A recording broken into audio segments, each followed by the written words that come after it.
So hello everyone, आज हम लोग देखने वाले हैं टाइम एंड वर्क का क्लास नंबर 1। सो यहाँ से आप लोगों का शुरू होता है एरिथमेटिक का मेन पोर्शन, मैथ्स का मेन पोर्शन, जो इससे पहले जो 3-4 चैप्टर अपने मैथ्स का किया है, बीट कैलकुलेशन या squares, cube root, number system हो गया या percentage, ratio, proportion, those were just phase 1 of mathematics. मतलब वो एकदम प्रिलिमिनरी फेज था, बट एक चीज इंपॉर्टेंट है कि वो बेसिक था। That basic part will be the foundation for all the upcoming chapters. यानी आज के क्लास में अगर आपको ऐसा कोई ऐसा कुछ फील होता है कि आपका परसेंटेज थोड़ा सा वीक है या रेशियो प्रोपोर्शन चैप्टर अच्छे से रिवाइज नहीं हुआ है, तो your first duty will be कि घर पे जाके वो सारा चैप्टर अच्छे से रिवाइज करना है। क्योंकि पहले का जो मैथ्स का 3-4 चैप्टर आप लोगों का हो चुका है, वो सारा चैप्टर जितना अच्छे से आपका पकड़ में रहेगा, अभी अपकमिंग चैप्टर, आज तो पहला क्लास है टाइम एंड वर्क का, तो अपकमिंग चैप्टर्स उतना स्मूथली जाएगा।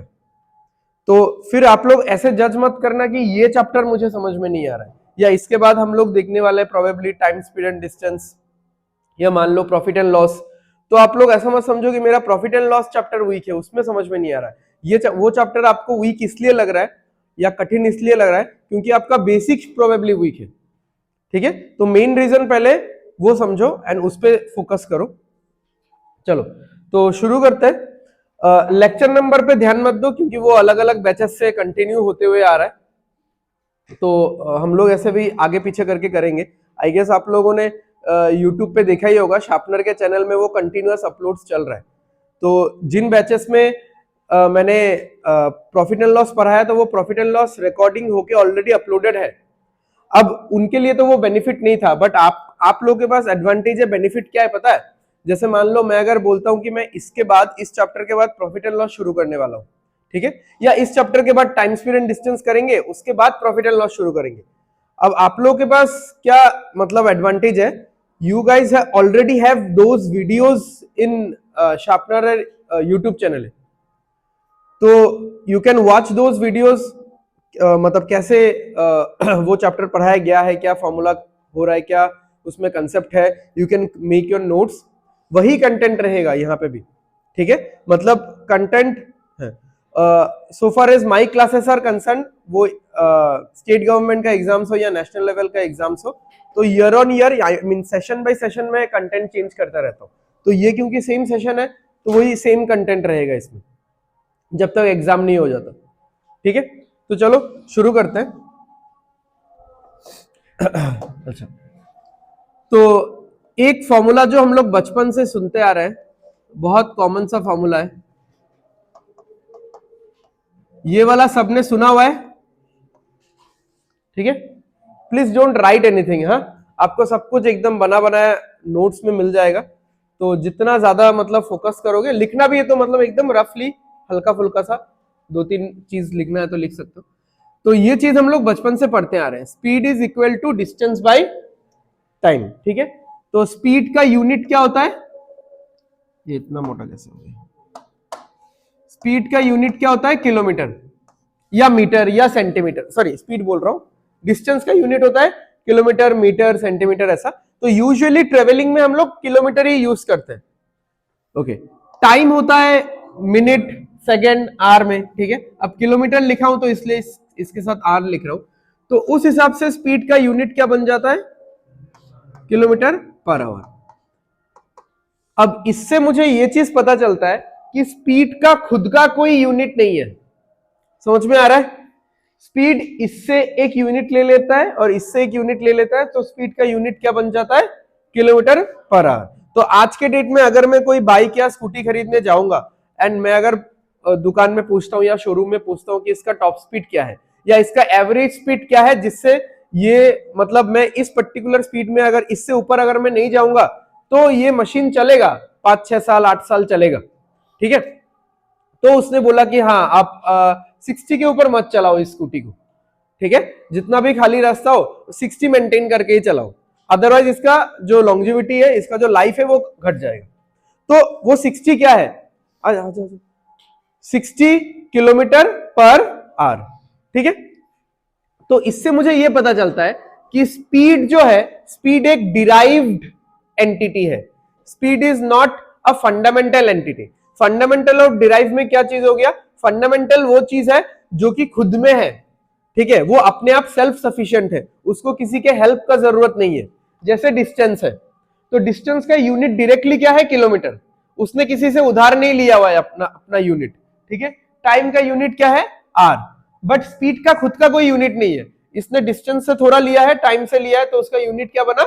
Kilometre per hour. ओके, अब ये वाला चीज हमको चाहिए होगा जब हम लोग time, speed and distance chapter पढ़ेंगे, ठीक है। बट इस चैप्टर में इसी से मिलता जुलता हम लोग जो फॉर्मूला देखने वाले हैं, दैट विल बी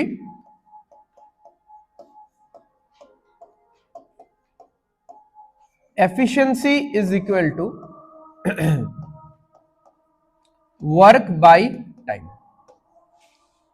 ठीक है।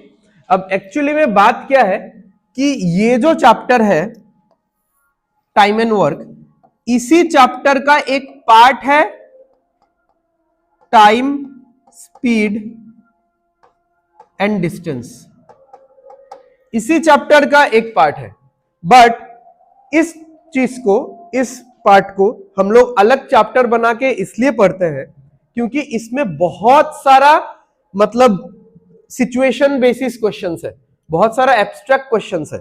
जैसे ट्रेन रिलेटेड क्वेश्चंस इसमें हम लोग पढ़ने वाले हैं, अगर किसी ने देखा होगा, थोड़ा बहुत पता होगा, ठीक है। एक ट्रेन दूसरे ट्रेन को क्रॉस करता है, एक ट्रेन एक गाड़ी को क्रॉस करता है। फिर बोट एंड स्ट्रीम के क्वेश्चंस है कि पानी में जब चलता है तब पानी का भी इफेक्ट आएगा। फिर बाकी हो गया एवरेज स्पीड, एक इंसान अगर यहां से यहां गया, वहां से वहां गया, फिर वापस घूम के घर आ गया, तो बहुत सारा सिचुएशनल क्वेश्चंस है यहां पे। इसीलिए इसको हम लोग इसके अंडर में नहीं पढ़ते, इसको हम लोग अलग से पढ़ते हैं। सो टाइम एंड वर्क में आप बाकी हर तरीके का वर्क को इन्वॉल्व कर लो। आ जाओ आ जाओ आ जाओ।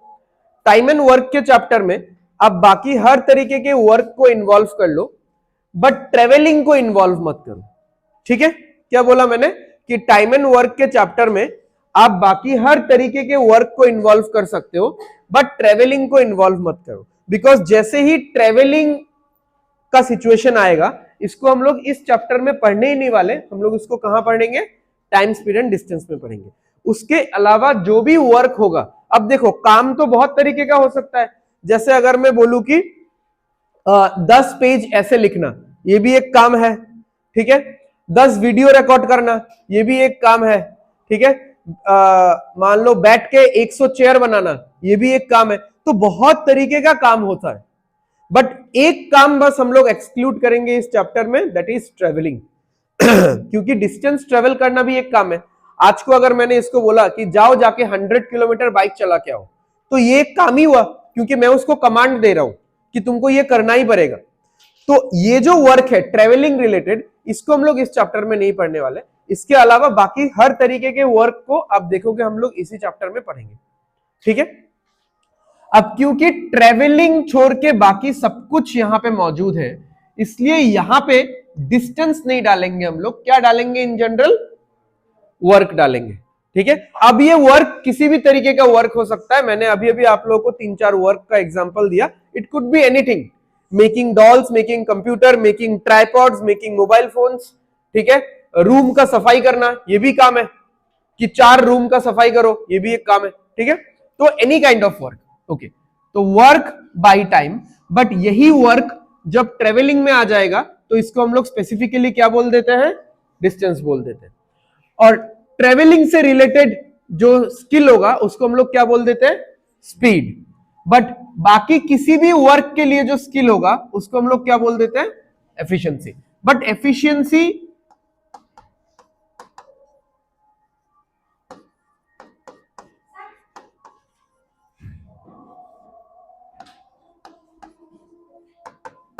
ठीक है, एफिशिएंसी एक तरह का स्पीड ही है, ठीक है। समझ में आ रहा है?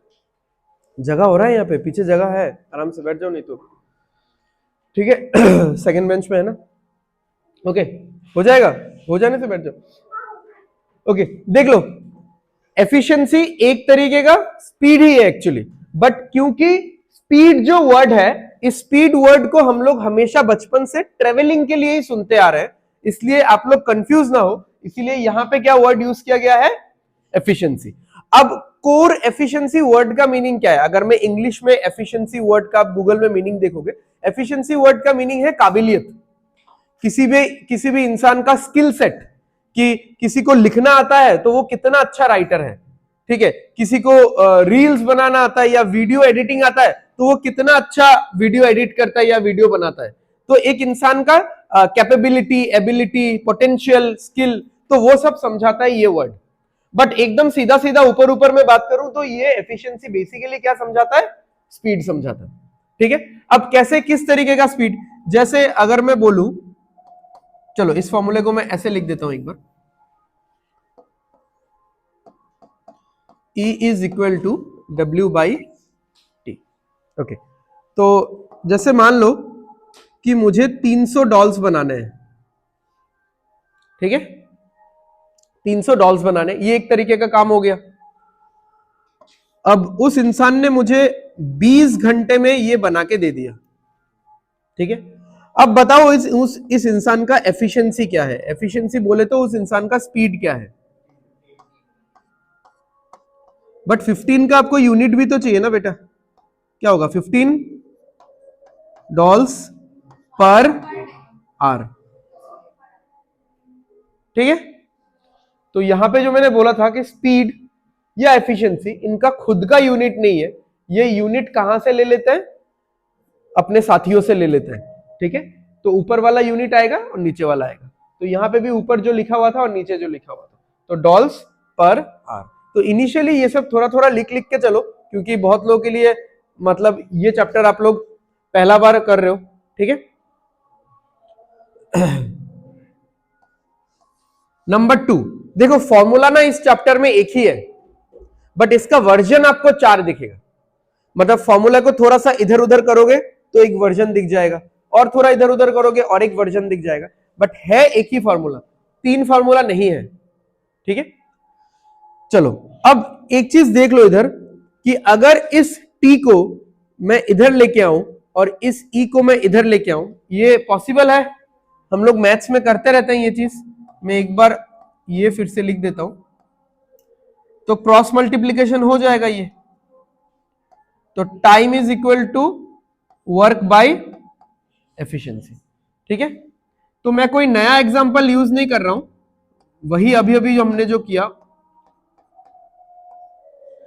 तो डॉल्स तो 300 था, एफिशिएंसी कितना आया था, 15 dolls per hour, 15 dolls per hour, ठीक है।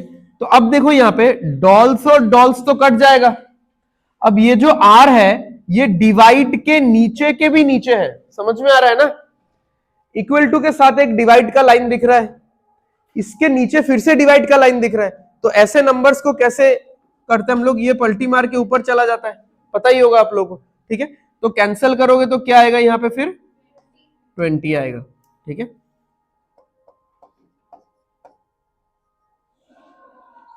अब इसी फॉर्मूले को और थोड़ा सा अगर हम लोग ट्विस्ट करें तो क्या आएगा,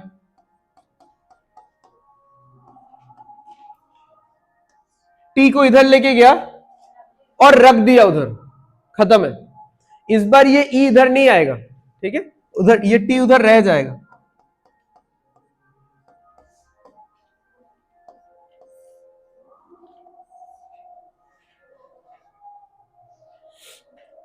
ठीक है, तो work is equal to efficiency into time. तो अब देख लो, कोई इंसान 15 डॉल्स पर घंटे बनाता है, प्रति घंटा 15 डॉल्स बनाए, ठीक है, 15 डॉल्स पर डे, और उसको मैंने 20 घंटा का टाइम दिया है, तो वो कितना डॉल्स बना देगा, 300।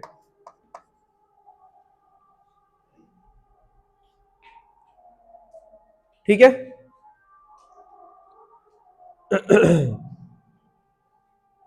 तो एक चीज याद रखना, मतलब इनिशियली देखो आप लोगों को ये वाला फॉर्मूला, ये वाला फॉर्मूला और ये वाला फॉर्मूला याद करना पड़ेगा, बट आप अगर थोड़ा सा ध्यान से देखोगे है तो एक ही फॉर्मूला, बट थोड़ा आगे पीछे हो रहा है बस लेटर्स, ठीक है। तो वर्क हमेशा ऊपर रहेगा, ये चीज आप अपने दिमाग में ठूस लो पूरा। वर्क कभी नीचे आएगा ही नहीं, क्योंकि सबसे पहला चीज हम लोग जो डिसाइड करते हैं वो है काम। जैसे मान लो मेरा कोई एक कंपनी है एंड मुझे किसी कॉन्ट्रैक्टर से कुछ काम करवाना है, ठीक है। जैसे मान लो कि टैंक बनाना है मुझे, ठीक है, 1000 टैंक बनाना है। तो मैंने सबसे पहले माइंड में क्या डिसाइड किया, कितना समय लगेगा ये डिसाइड किया गया, वो भी डिसाइड करेंगे, बाद में डिस्कशन होगा। सबसे पहले मैंने अपने माइंड में वर्क डिसाइड किया कि मुझे चाहिए क्या, व्हाट इज माई डिजायर। क्या हुआ? हाँ मुझे लग रहा है मतलब कुछ समझ में नहीं आ रहा है, एलियन जैसा फेस मत बनाओ, ठीक है। अच्छा, तो सबसे पहले मेरा डिजायर क्या है, मेरा गोल क्या है कि मुझे 1000 टैंक बनाना है। तो सबसे पहले हमने वो डिसाइड किया।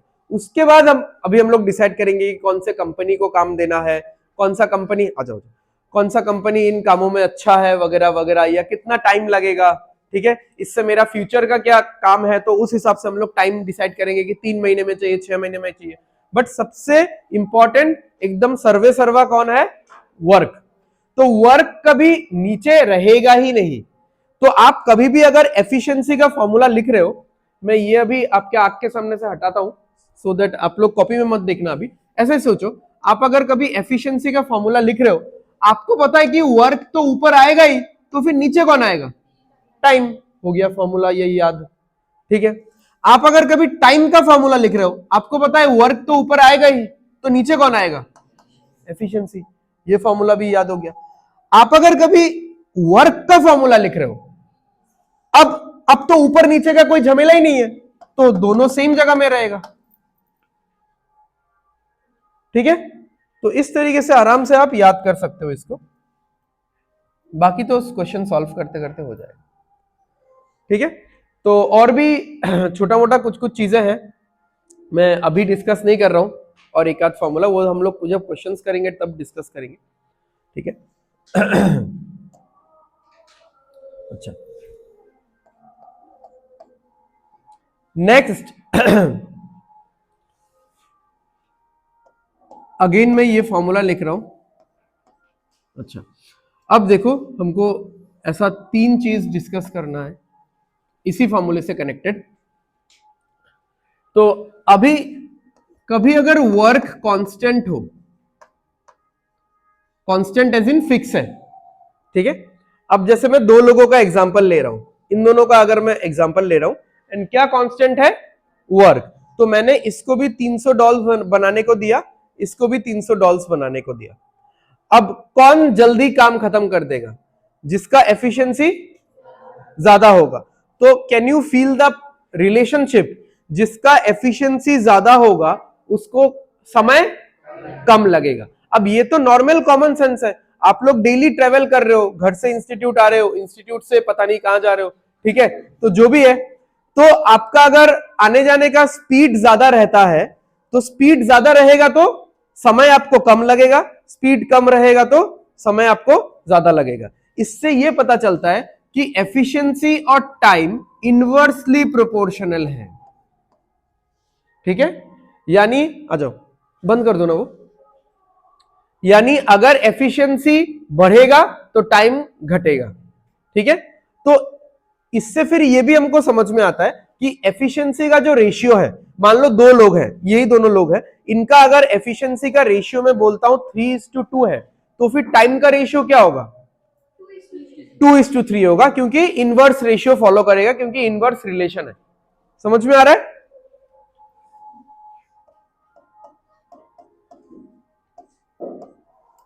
इस बार हम लोग टाइम को कांस्टेंट लेते हैं। एक्चुअली क्या है ना, आप जैसे ही कांस्टेंट पकड़ोगे ना किसी भी एक पैरामीटर को, आपको दिख ही जाता है कि इन दोनों में क्या रिलेशन है। क्योंकि जैसे मैंने इसको कांस्टेंट पकड़ा, देखो ये एफिशिएंसी ऊपर है और टाइम कहां है? नीचे है, ठीक है। मतलब इक्वल टू के दोनों तरफ होना चाहिए, एक तरफ नहीं, इक्वल टू के दोनों तरफ होना चाहिए। तो इक्वल टू के लेफ्ट हैंड साइड में एफिशिएंसी है, इक्वल टू के राइट हैंड साइड में टाइम है, और एक ऊपर है एक नीचे है। इससे सीधा दिख ही रहा है, this is not only about understanding, it is about visual appearance also, कि हमको दिखता ही है कि इन दोनों में जो रिलेशन होगा वो इनवर्सली प्रोपोर्शनल है, डायरेक्टली प्रोपोर्शनल नहीं। अब यहां पे क्या दिख रहा है आपको, डायरेक्टली प्रोपोर्शनल है, ठीक है, क्योंकि इक्वल टू के लेफ्ट हैंड साइड में एफिशिएंसी है, इक्वल टू के राइट हैंड साइड में वर्क है, और दोनों ही एक ही सीध में है, एक अलाइनमेंट में है, यानी एफिशिएंसी बढ़ेगा तो वर्क बढ़ेगा। अब सिंपल सा एग्जांपल कि मैंने इन दोनों को सेम टाइम दिया, मैंने वर्क डिफाइन नहीं किया, मैंने बोला कि मैं तुमको भी 10 घंटे देता हूं, तुमको भी 10 घंटे देता हूं, तुम दोनों 10 घंटे में मुझे कंप्यूटर्स बना के बताओ कि कितना कंप्यूटर्स तुम लोग बना सकते हो। अब कौन ज्यादा कंप्यूटर बनाएगा, जिसका एफिशिएंसी ज्यादा होगा, यानी जिसका काबिलियत ज्यादा होगा, ठीक है। तो अगर एफिशिएंसी ज्यादा है तो काम भी ज्यादा होगा, प्रोवाइडेड टाइम कांस्टेंट होना चाहिए, ठीक है। अब मैं अगर टाइम दोनों को अलग अलग देता हूं तब यहां पे पार्शियलिटी वाला बात आ जाएगा, ठीक है, तब सिचुएशन चेंज हो जाएगी। तो टाइम कांस्टेंट है तो efficiency is directly proportional to work, ठीक है। तो अगर एफिशिएंसी का रेशियो 5:7 आता है तो वर्क का भी रेशियो 5:7 ही आएगा, यहां पे इनवर्स नहीं होगा, ठीक है।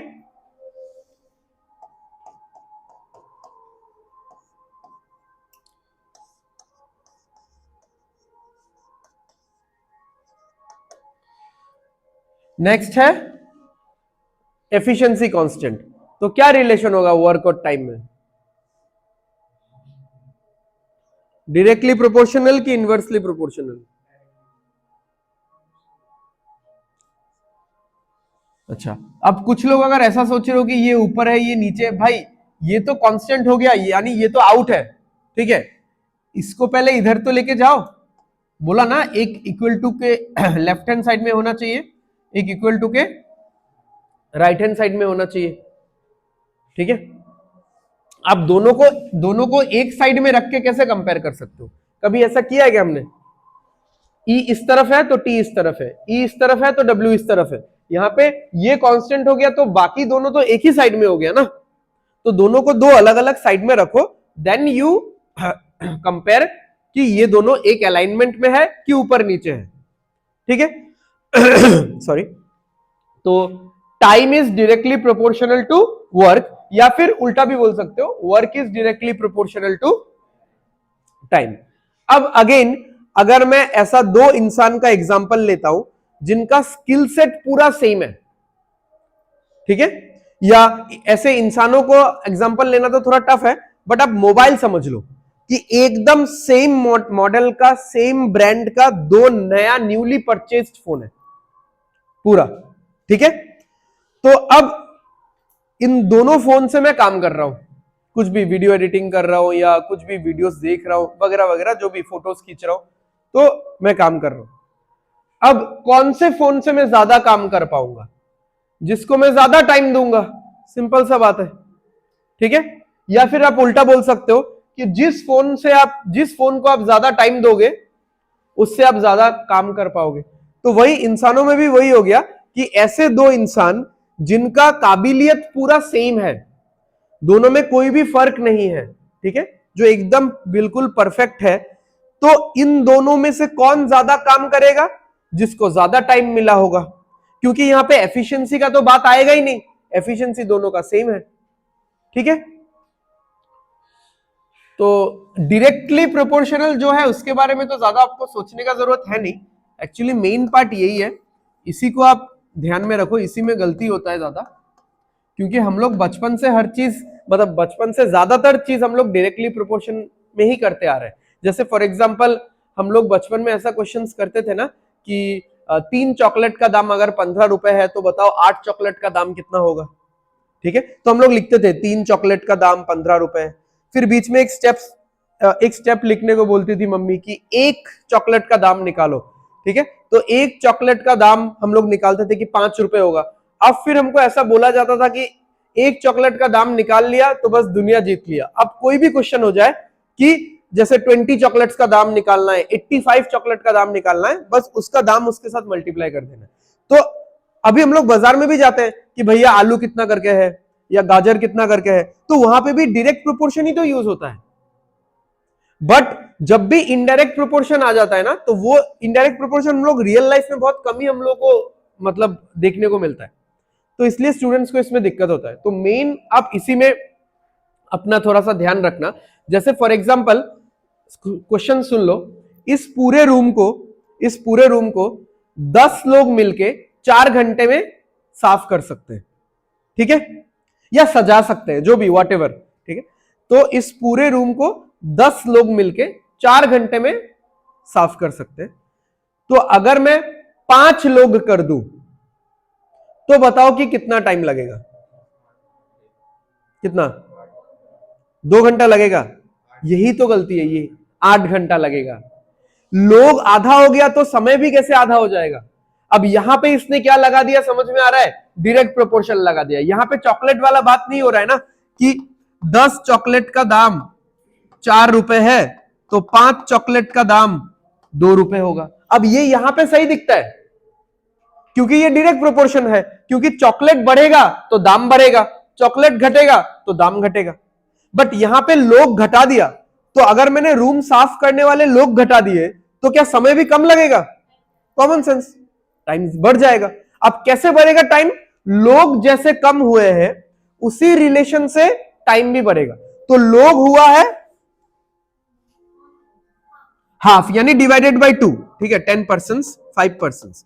तो लोग हुआ है डिवाइडेड बाय 2 और पहले लग रहा था 4 घंटा, तो टाइम होगा मल्टीप्लाइड बाय 2, ठीक है। तो यही है डायरेक्ट प्रोपोर्शन कि एफिशिएंसी, लोग माने क्या है? एफिशिएंसी है, ठीक है। तो एफिशिएंसी अगर घट गया है तो टाइम क्या हो जाएगा? बढ़ जाएगा, ठीक है।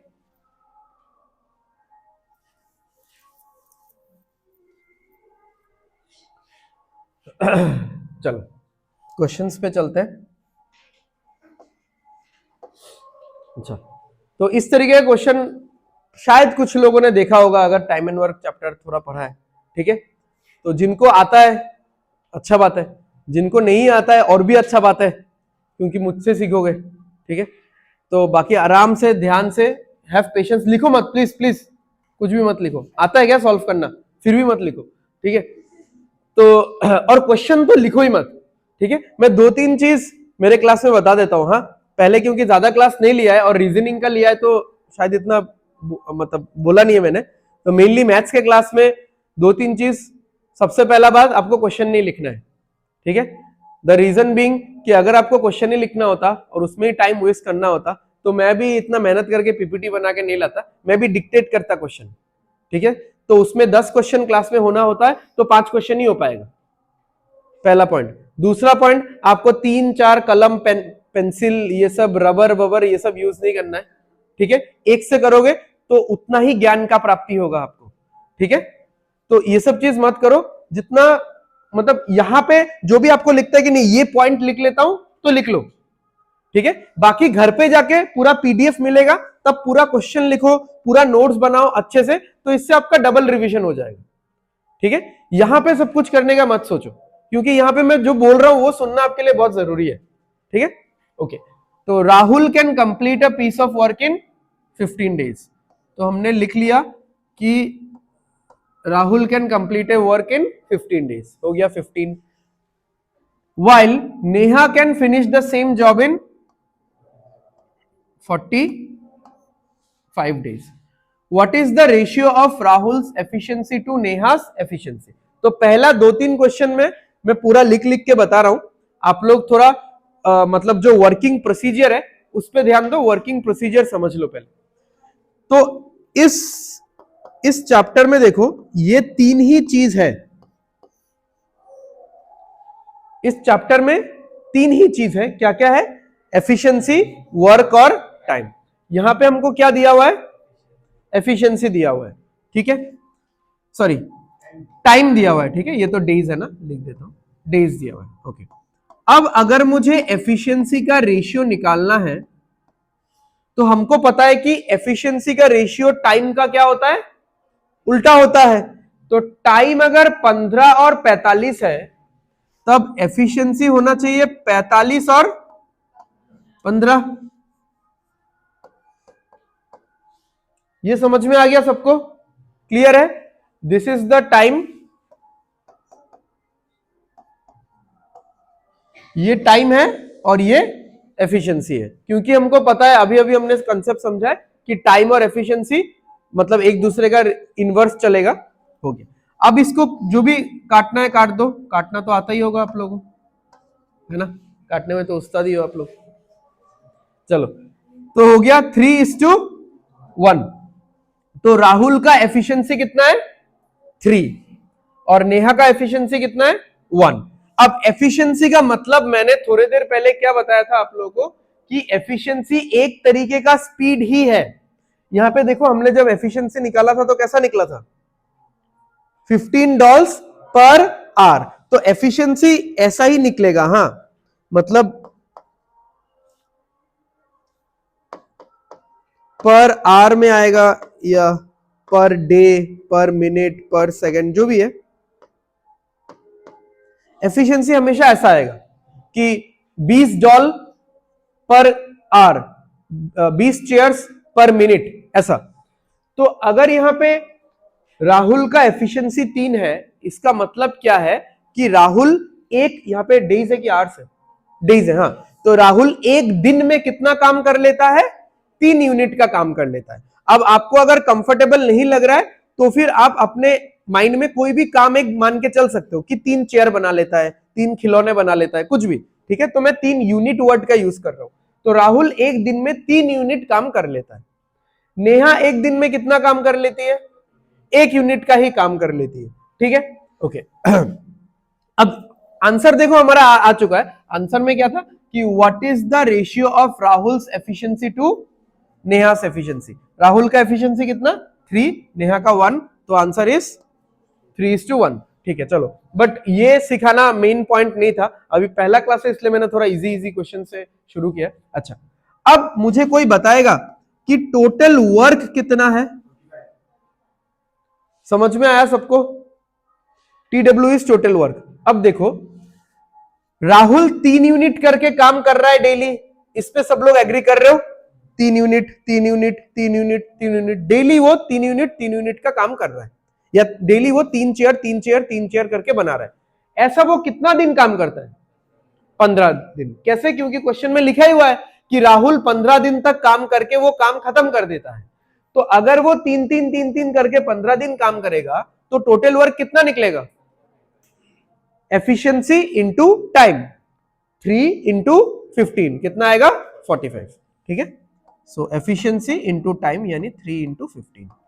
और आप नेहा का भी एग्जांपल ले सकते हो, efficiency into time 1 into 45। Neha daily का 1 चेयर बनाती है, 1 चेयर पर डे या 1 unit of work per day. But उसने 1-1-1-1 करके कितना दिन तक काम किया? 45 डेज तक काम किया। तो वो कितना काम कर लेगी? 45 यूनिट काम कर लेगी। ठीक है, so total work will be 45। ठीक है, समझ में आ गया? अच्छा, अब इसका एक और लास्ट चीज, मतलब जो यूजुअली क्वेश्चन में पूछा जाता है, क्वेश्चन में ऐसा पूछा जाता है कि राहुल जैसे अकेला कर रहा है तो 15 दिन में उसने काम खत्म कर दिया, नेहा अकेली कर रही है काम तो 45 दिन लग गया। अगर यही काम वो दोनों मिलके करते हैं तो कितना समय लगेगा? ठीक है, तो ध्यान से क्वेश्चन सुन लो, मैं फिर से रिपीट कर रहा हूं। अगर यही काम राहुल और नेहा दोनों मिलके करते हैं तो कितना टाइम लगेगा? तो इन तीनों में से क्या पूछा जा रहा है आपको? टाइम पूछा जा रहा है। ठीक है, तो सबसे पहले टाइम का फॉर्मूला लिख लो। आप बताओ भाई, टाइम का फॉर्मूला क्या होता है? वर्क तो ऊपर होगा ही, तो नीचे बचा एफिशिएंसी। किसका टाइम पूछा जा रहा है? राहुल का या नेहा का? दोनों का मिला के, यानी अगर दोनों एक साथ काम कर रहे हैं। अब दोनों एक साथ कैसे काम करेंगे? जैसे मान लो इस रूम में एक कोने में राहुल बैठा हुआ है, वो चेयर बनाया जा रहा है, बनाया जा रहा है, बनाया जा रहा है। एक कोने में नेहा बैठी हुई है, वो भी चेयर बनाई जा रही है। एंड पूरे दिन के एंड में जब मैंने काउंट किया तो मैंने ये देखा कि राहुल ने 3 चेयर बनाया और नेहा ने 1 चेयर बनाया। तो पूरे दिन के एंड में कितना चेयर बन रहा है? 4 चेयर बन रहा है। ठीक है, तो राहुल और नेहा का मिला के टाइम पूछा जा रहा है।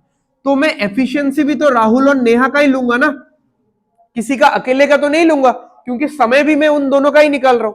अच्छा, वर्क में ये क्वेश्चन नहीं आएगा कि सर वर्क किसका लोगे, राहुल का कि नेहा का, क्योंकि वर्क किसी का अलग अलग थोड़ी निकला है, वर्क तो कॉमन है। ठीक है, तो बस बैठा दो आप लोग, वर्क है 45, जैसे मान लो कि 45 चेयर बनाना है। ठीक है, राहुल और नेहा का मिला के एफिशिएंसी कितना है, 4, अभी अभी हमने गिना कि 4 चेयर बनेगा, तो डिवाइडेड बाय 4, आप ऐसा लिख सकते हो 4 chairs per hour, sorry day. तो चेयर्स चेयर्स कट जाएगा, डे ऊपर जाएगा, 11.25। ठीक है, यूजुअली डेसिमल में नहीं आता है, मतलब बट फिर भी अब तो ये मैंने दूसरे क्वेश्चन में यूज किया ना, इसलिए एनीवेज, तो आपको बस तरीका समझना है। ठीक है, and this part is very important, her question में आपको ये वाला पार्ट बहुत फास्ट करना है, बहुत जल्दी करना है। ये पार्ट आपने कर लिया तो बाकी का जो भी क्वेश्चन होगा वो आपको इजी लगेगा। ठीक है, I mean for the next class, आज के क्लास में तो एकदम ये सब हलवा हलवा चुन्नू चुन्नू सवाल है। ठीक है, तो इन सब में कुछ खास नहीं है। ठीक है, समझ में आ गया। तो एक दो लोग आपके सामने रहेंगे, उनको क्रिस क्रॉस करना है, क्रिस क्रॉस करके क्या निकालना है, एफिशिएंसी निकालना है, फिर एफिशिएंसी और टाइम को मल्टीप्लाई करना है, मल्टीप्लाई करके क्या निकालना है, टोटल वर्क यानी काम क्या है वो निकालना है। उसके बाद जो भी बोला जाएगा, ठीक है, अगर 2 लोगों से काम करवाना है, 3 लोगों से करवाना है, जो भी बोला जाएगा उस हिसाब से वो निकालना है। ठीक है, समझ में आ गया। चलो ये पहला वाला लिख लो फटाफट।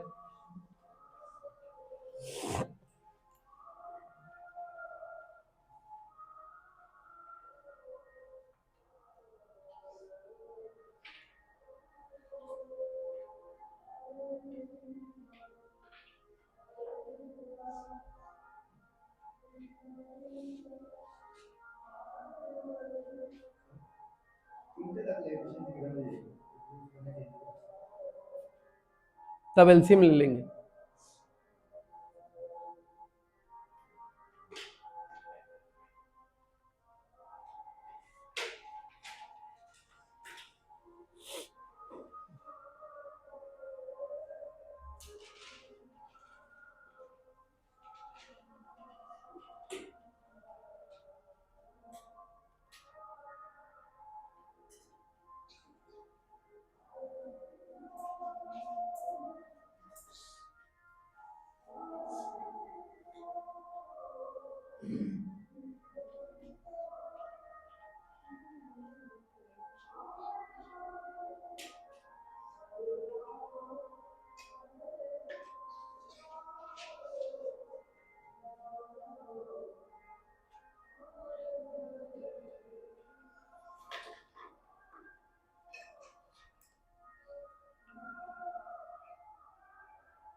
हो गया, चलो आगे बढ़ते हैं।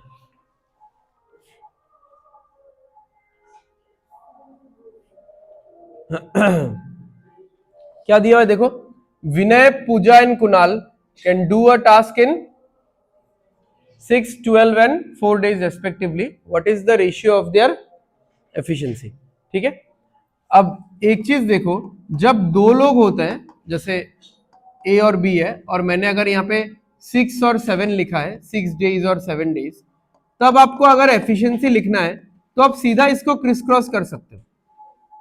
ठीक है, बट 3 लोगों में आप ये चीज नहीं कर सकते, 3 लोगों में आपको पूरा रिवर्स लिखना पड़ेगा इसको। तो क्या क्या नाम है, विनय, पूजा और कुणाल। तो विनय 6 दिन में 6 दिन में कोई काम कर लेता है, पूजा 12 दिन और कुणाल 4 दिन। ये हो गया इनका टाइम। ठीक है, और टाइम का उल्टा क्या होता है, एफिशिएंसी। तो उल्टा कर लो, 1/6, 1/12, 1/4।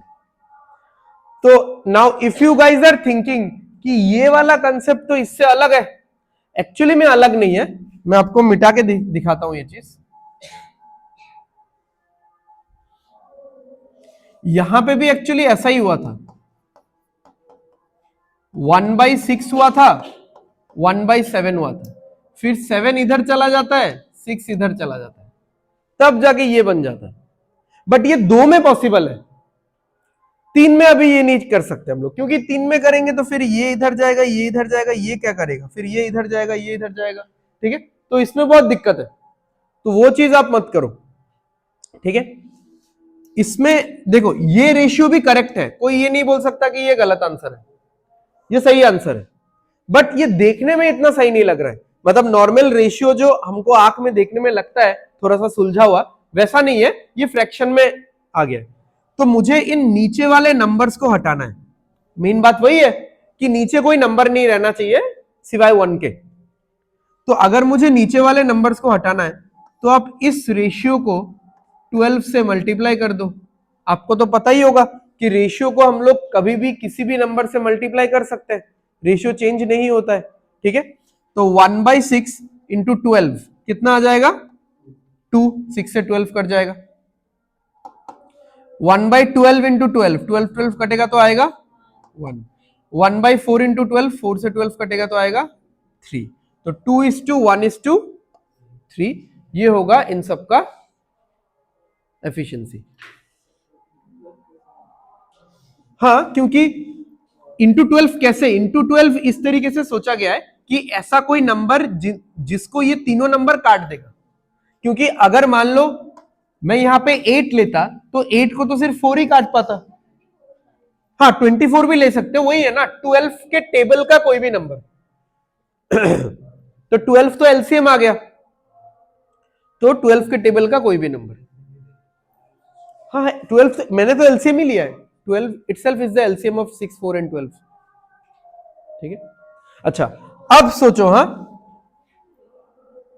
अब इस स्टेप को मैं और एक स्टेप नीचे जा रहा हूं। हम लोग तो कैजुअली बोल देते हैं कि हाँ इसको यहां लिया, इसको यहां लिया, एक्चुअली ये मैथमेटिकली गलत है, ये चीज ऐसा नहीं होता है।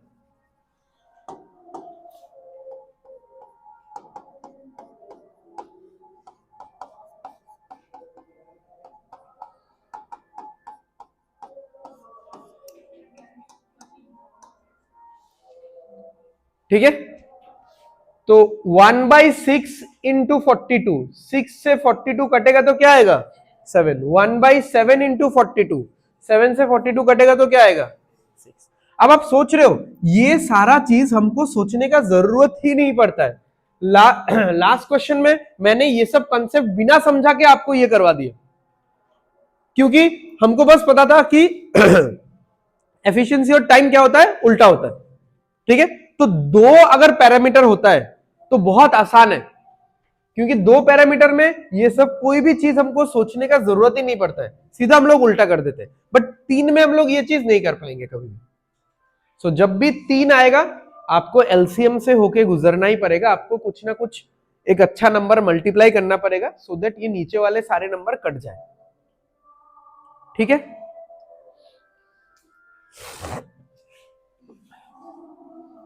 लिखना है क्या? लिख लो।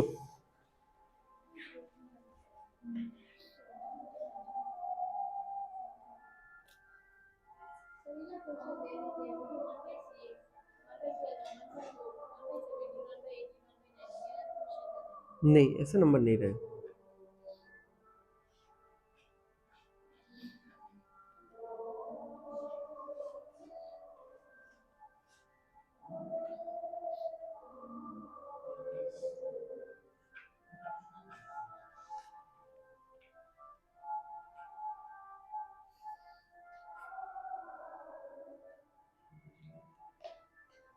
हो गया, बहुत सारा क्वेश्चन है, जल्दी करो।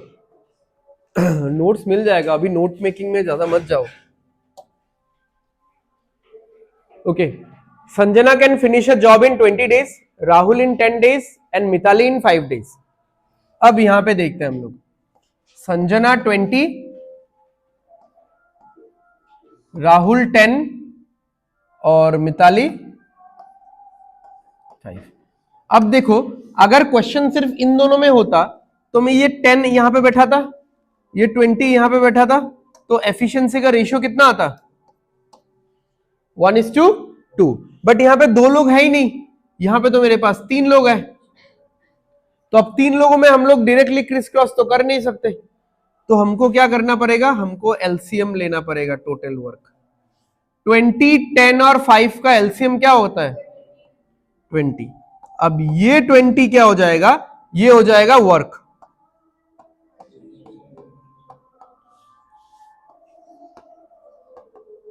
आपको कुछ मानना है तो ऐसे कुछ लिख सकते हो एक, ठीक है? प्लीज प्लीज लिखो मत, नेक्स्ट टाइम नहीं बोलूंगा, कॉपी छीन लूंगा मैं, ठीक है? तो संजना 20 दिन में पूरा काम खत्म करती है, राहुल 10 दिन में पूरा काम खत्म करता है, और मिताली 5 दिन में। अरे अभी इंग्लिश क्लास में तो टाइम है आधा घंटा, तुमको बड़ा पता है।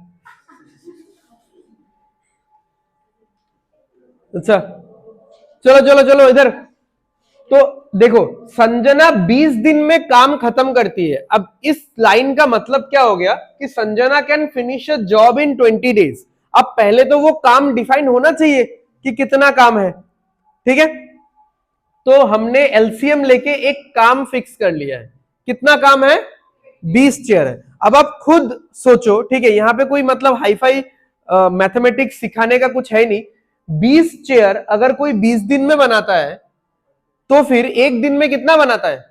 एक चेयर। तो उसका एफिशिएंसी कितना हो गया? एक। यहां पे एफिशिएंसी लिखना, ठीक है? अच्छा, अगर 20 चेयर कोई 10 दिन में बनाता है तो एक दिन में कितना बनाता है? 2, ठीक है? एफिशिएंसी मतलब क्या है? पर डे, पर मिनट, पर आवर, वही एक एक एक वाला, ठीक है? एक दिन, एक घंटा, एक मिनट में काम जो होता है उसी को हम लोग क्या बोलते हैं? एफिशिएंसी बोलते हैं या स्पीड बोलते हैं, ठीक है? मिताली 5 दिन में 20 चेयर बना देती है, सबसे फास्टेस्ट है, ठीक है? तो एक दिन में कितना बनाती है? 4। तो what is the ratio of their efficiency? 1:2:4, ठीक है? अब क्योंकि हम लोग एलसीएम वाले मेथड से कर रहे हैं तो क्यों ना एक बार हम लोग फर्स्ट वाले क्वेश्चन में जाते हैं, ठीक है? अब फर्स्ट क्वेश्चन में मैं यहां पे कर देता हूं इसको। यहां पे क्या था? राहुल कितने दिन में काम खत्म करता है? 15, और नेहा 45। तो अभी अगर मैं एलसीएम से करूं इसको तो 15 और 45 का एलसीएम क्या होता है? 45 ही होता है। तो ये हो जाएगा अपना टोटल वर्क। कुछ भी एक मान लो, इसको खिलौने मान लेते हैं, टॉयज। तो राहुल 15 दिन में 45 खिलौने बनाता है, तो दिन का कितना बनाता है? 3। हर दिन 3 बनाता है। इसको आप ऐसे भी देख सकते हो, किसी को अगर मतलब डिवाइड करने में प्रॉब्लम हो रहा है कि यहां पे आप क्या मल्टीप्लाई करोगे कि 15 इंटू समथिंग 45 होना चाहिए। समझ में आ रहा है? 15 इंटू समथिंग 45 होना चाहिए, तो 15 इंटू 3 तो 45 होगा, ठीक है? ओके।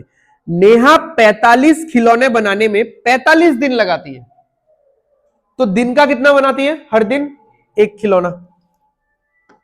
तो आ गया इनका एफिशिएंसी 3 और 1, तो जो कि था ना 3:1 निकालना था। तो अब बाकी आपके कंफर्ट लेवल पे है। अगर 3 लोग हैं या 4 लोग हैं, यानी 2 से अगर ज्यादा लोग हैं, 3, 4 जितने भी हो, आपको एलसीएम तो लेना ही पड़ेगा।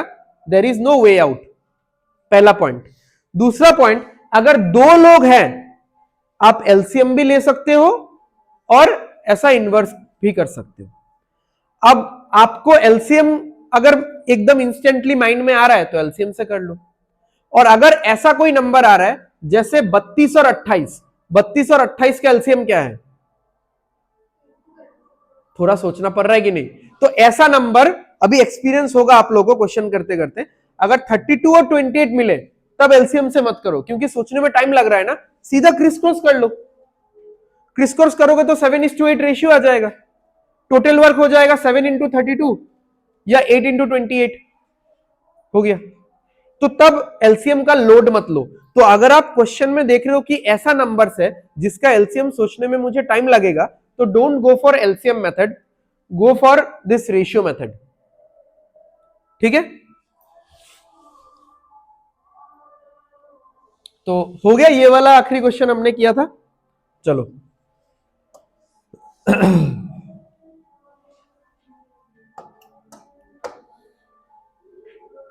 चलो फास्ट फास्ट, हाँ जल्दी जल्दी। नेक्स्ट 6-7 क्वेश्चन बहुत स्पीड में करना है हमको।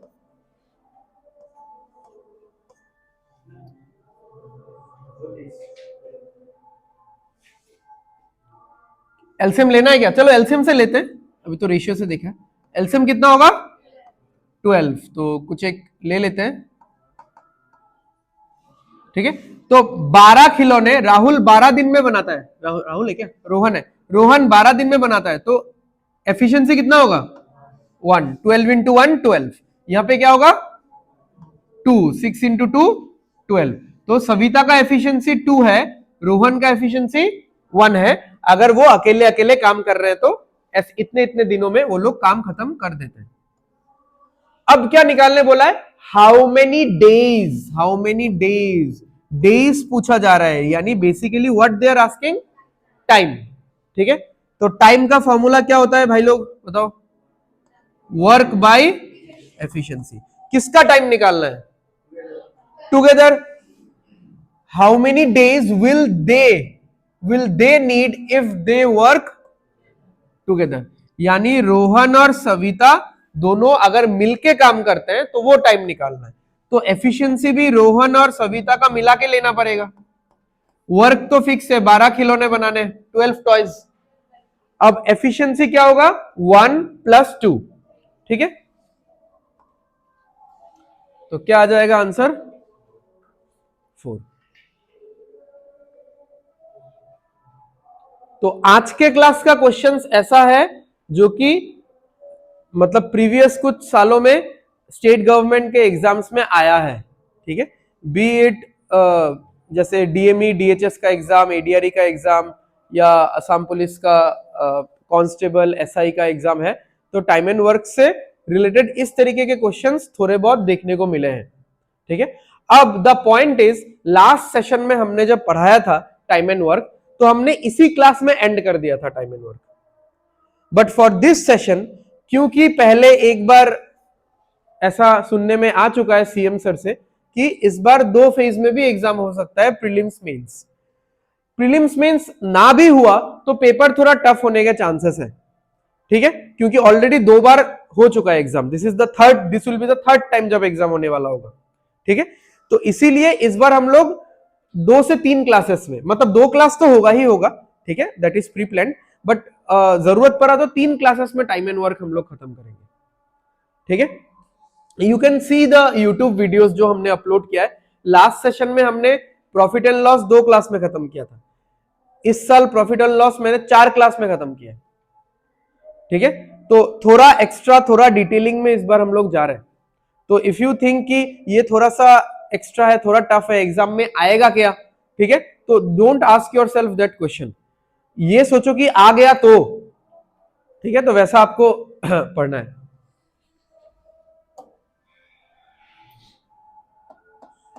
आप लोग एलसीएम सोचो जब तक मैं ये लिस्ट लिखता हूं।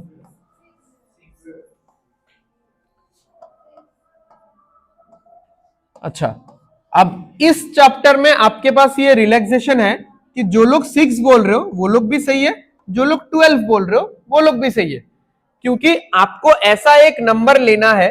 मैं आपके सामने एलसीएम एलसीएम चिल्ला रहा हूं क्योंकि डिवाइड हो जाना चाहिए, बट ऐसे तो 6 एलसीएम है, सही बात है, बट आप 12 भी लोगे तो कुछ फर्क नहीं पड़ने वाला। सिंपल सा बात है कि डिवाइड हो जाना चाहिए।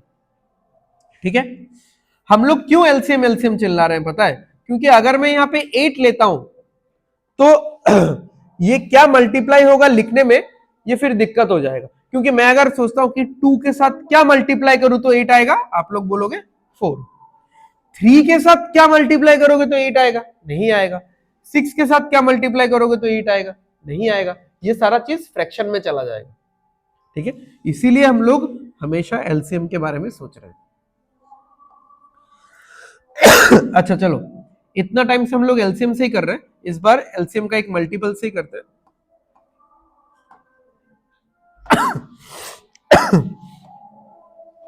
तो 12 ले लिया हमने, तो क्या होगा बताओ। अब हर्ष हर्ष इतना ही फास्ट है कि वो 2 दिन में ही 12 चेयर बना देता है। तो एक दिन में कितना बनाता है? 6 चेयर। फिर मेघा 3 दिन में 12 चेयर बनाती है, तो एक दिन में कितना बनाती है? 4। और दीपा 6 दिन में 12 चेयर बनाती है, तो एक दिन में 2। ठीक है, वो लोग एक साथ काम करेंगे तो कितने दिन में होगा ये आप लोग निकाल लो। एक दिन आ रहा है सबका, किसी को डाउट? देख लो एक बार, डाउट है तो पूछ लो। अपने आस पड़ोस लोगों को देखना बंद करो, ठीक है, कौन कितना जल्दी आंसर दे रहा है, बिकॉज वो लोग आपके लिए एग्जाम में नहीं बैठने वाले, ठीक है। तो अपना डाउट खुद पूछना है आपको। आंसर 1 आ रहा है, ये कितने लोगों को समझ में नहीं आया?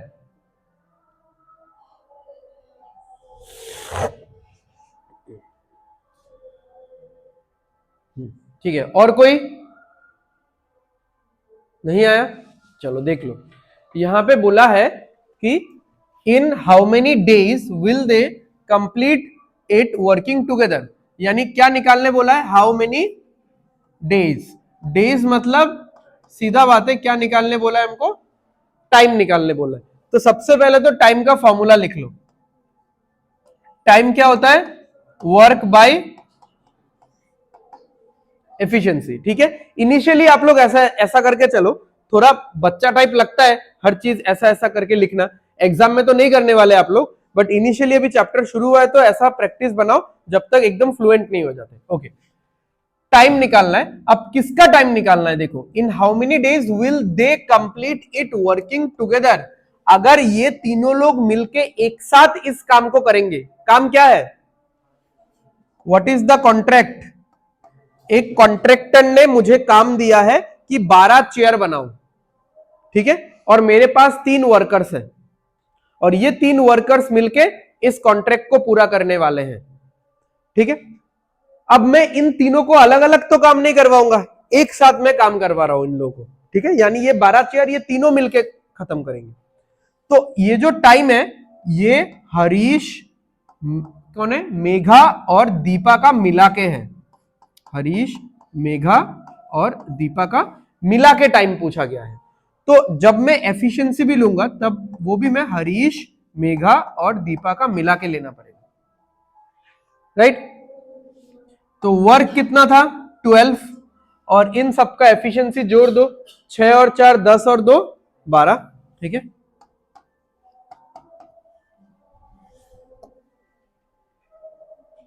ठीक है, समझ में आया?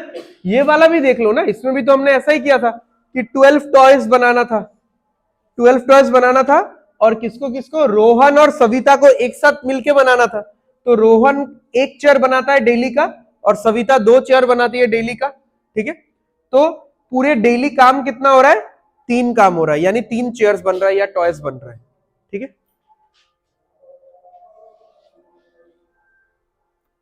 आ गया समझ में? तो इतना अभी तक आप लोगों को समझ में आ गया होगा, जो मैंने फर्स्ट क्वेश्चन में बताया था कि this part is very important. उसके बाद जो होगा वो देखा जाएगा, बट ये वाला पार्ट 90% ऑफ द क्वेश्चंस में इस चैप्टर का ये आपको करना ही पड़ेगा।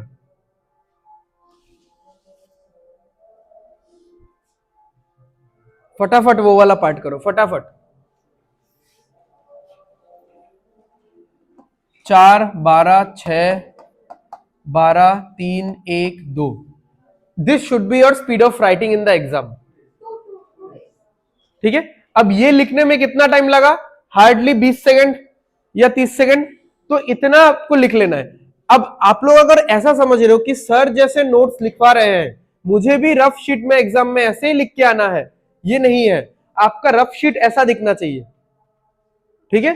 तो यश का 4, कविता का 12, पंकज का 1, 4 12 और 6 का एलसीएम 12, 4 4 इंटू 3 12, 12 इंटू 1 12, 6 इंटू 2 12, ठीक है।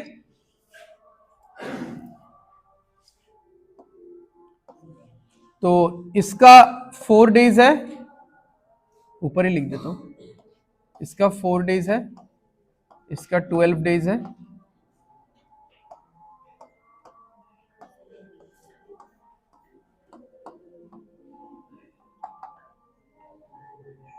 तो 4, 12 और 6 का एलसीएम कितना आया? 12 आया। तो अगर ये 4 दिन में 12 चेयर बनाता है तो एक दिन में 3 बनाएगा, ठीक है, 4 3 12 होता है, ठीक है। 12 इंटू 1 12 हो जाएगा और 6 दूनी 12। अब क्या बोला है? Again they are working together, तो वर्किंग टुगेदर है तो टाइम निकालना है। तो टाइम क्या होता है भाई? Work by efficiency. तो वर्क कितना है? 12। अब ये लोग ऐसा भी तो पूछ सकते थे कि यश और कविता इस काम को कितने दिन में खत्म करेगी, तब मैं बस इन दोनों को लेता, कितना लिखता? 4। वो लोग इसको ऐसे भी पूछ सकते थे कि कविता और पंकज इस काम को ऐसे कितने दिन में खत्म करेंगे, सॉरी, तब मैं 3 लिखता, यहां पे आंसर 4 आता। उन्होंने क्या पूछा हमको कि वो लोग एक साथ, यानी जितने भी लोग हैं ये सब लोग एक साथ इस काम को खत्म कर रहे हैं, तो ये पूरा वैल्यू आपको एक साथ लेना है। तो कितना आएगा यहां पे? ठीक है। तो मैं बार बार बोल रहा हूं, this is the main basis, ठीक है। उसके बाद सिचुएशन चेंज हो सकता है। कुछ भी वो लोग बोल सकते हैं, किसी 2 लोगों का निकालो, एक साथ 3 लोगों का निकालो, ठीक है। या फिर ऐसा भी तो, मतलब देखो क्वेश्चन बनाने के लिए तो बहुत सारा क्वेश्चन बन सकता है कि यश और कविता को जितना दिन लगा और कविता और पंकज को जितना दिन लगा, उन दोनों में अंतर क्या है, ये भी क्वेश्चन हो सकता है। तो आपने निकाल लिया कि 3 और 1 4, तो यश और पंकज को लगा, सॉरी यश और कविता को लगा 4 दिन, सॉरी 3 दिन, कविता और पंकज को लगा 4 दिन, तो उनको 3 दिन, इनको 4 दिन, तो डिफरेंस कितना है? 1। तो यही मैं बोल रहा हूं कि जो बाद का फेज का जो क्वेश्चन है, वो क्वेश्चन एग्जामिनर किसी भी तरीके से फ्रेम कर सकता है, बट पहला पार्ट ये तो फिक्स्ड है ही, इतना हमको करना ही पड़ेगा। तो ये चीज आप जितना फास्ट करोगे, नेक्स्ट क्वेश्चन के लिए, आई मीन नेक्स्ट पार्ट के लिए आपके पास थोड़ा सा रिलैक्सेशन रहेगा, ठीक है।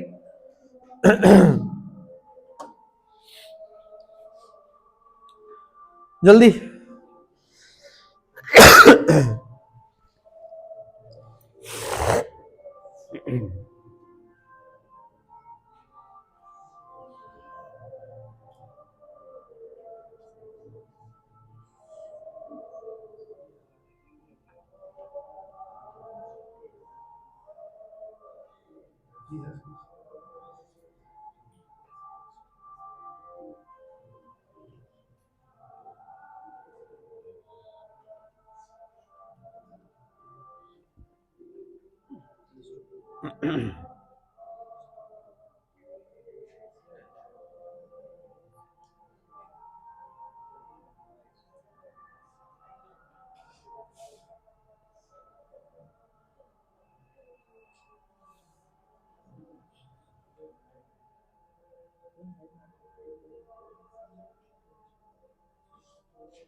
फिफ्टीन।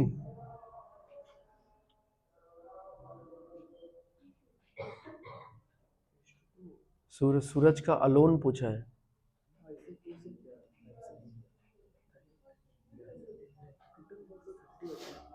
टोटल ऑफ 30 है ये।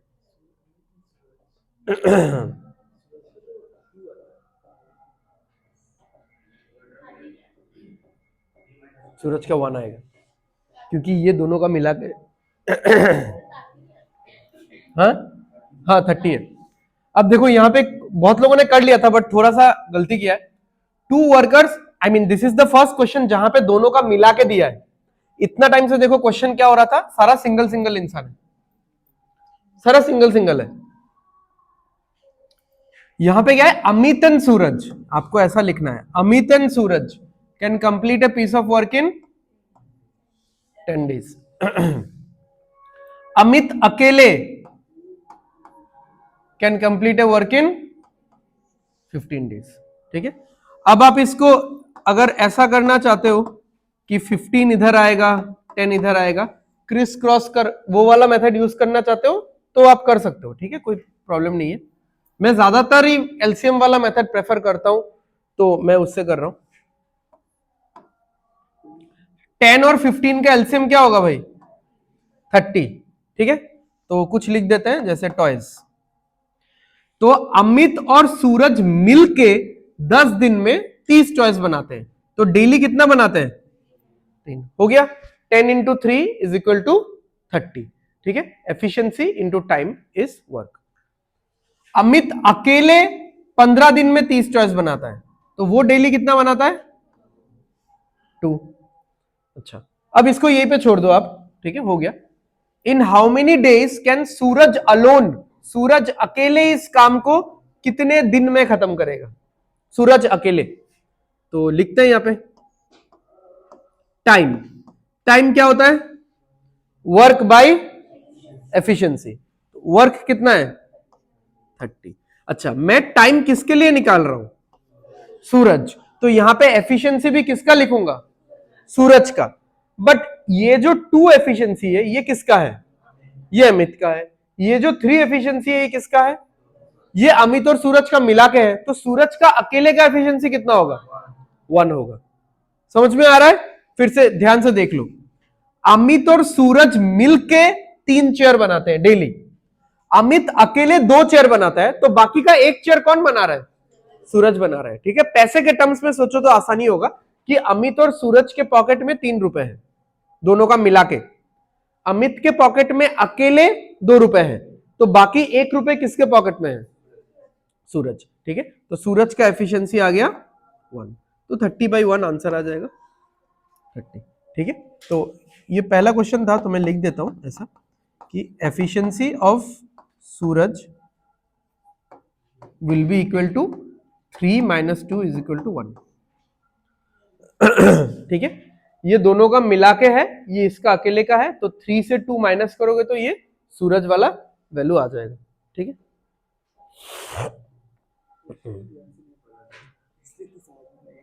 हाँ, डायरेक्ट 10-15 लिख दिया था ना।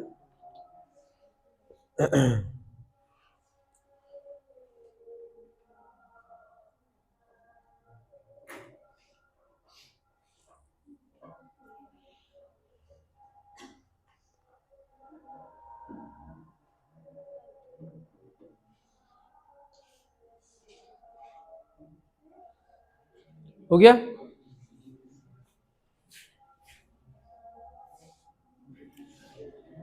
चलो जल्दी।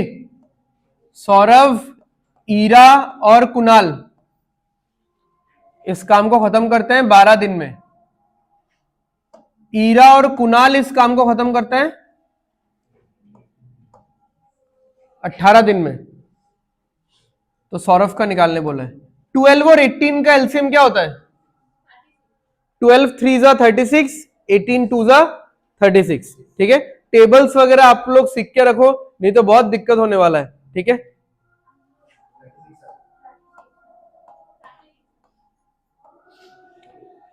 तो ये तीनों मिलके 36 टॉयज 12 दिन में बनाते हैं, तो एक दिन में कितना बनाते हैं, 3। अब इन तीनों का एफिशिएंसी कितना आया, 3, ठीक है। अब ये मत समझना कि इसका 1 होगा, इसका 1 होगा, इसका 1 होगा, ये नहीं भी हो सकता है, लेकिन हाँ, तो इसको प्री डिटरमाइन मत सोचो।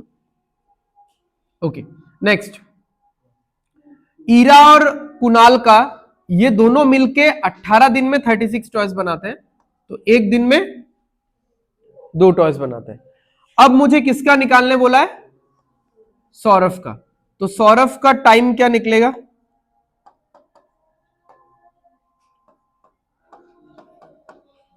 Work by efficiency of Saurabh, ठीक है। Time is equal to work by efficiency, Saurabh का टाइम निकालना है तो एफिशिएंसी भी सौरभ का लेना पड़ेगा। तो टाइम क्या लिया है हमने, सॉरी वर्क क्या लिया है 30। अब अगेन पिछले क्वेश्चन जैसा, सॉरी, अब पिछले क्वेश्चन जैसा ईरा और कुणाल का एफिशिएंसी 2 है, बट इन तीनों का मिला के 3 है, तो ईरा और कुणाल का तो 2 ही है ना, तो बाकी का एक किसका है? सौरभ का है। ठीक है, तो आंसर कितना आ जाएगा? 36। समझ में आया? किसी को कोई डाउट?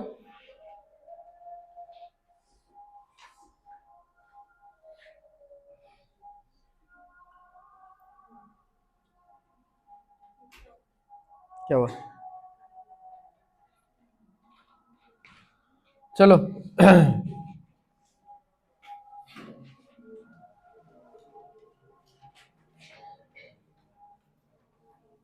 ये होमवर्क है।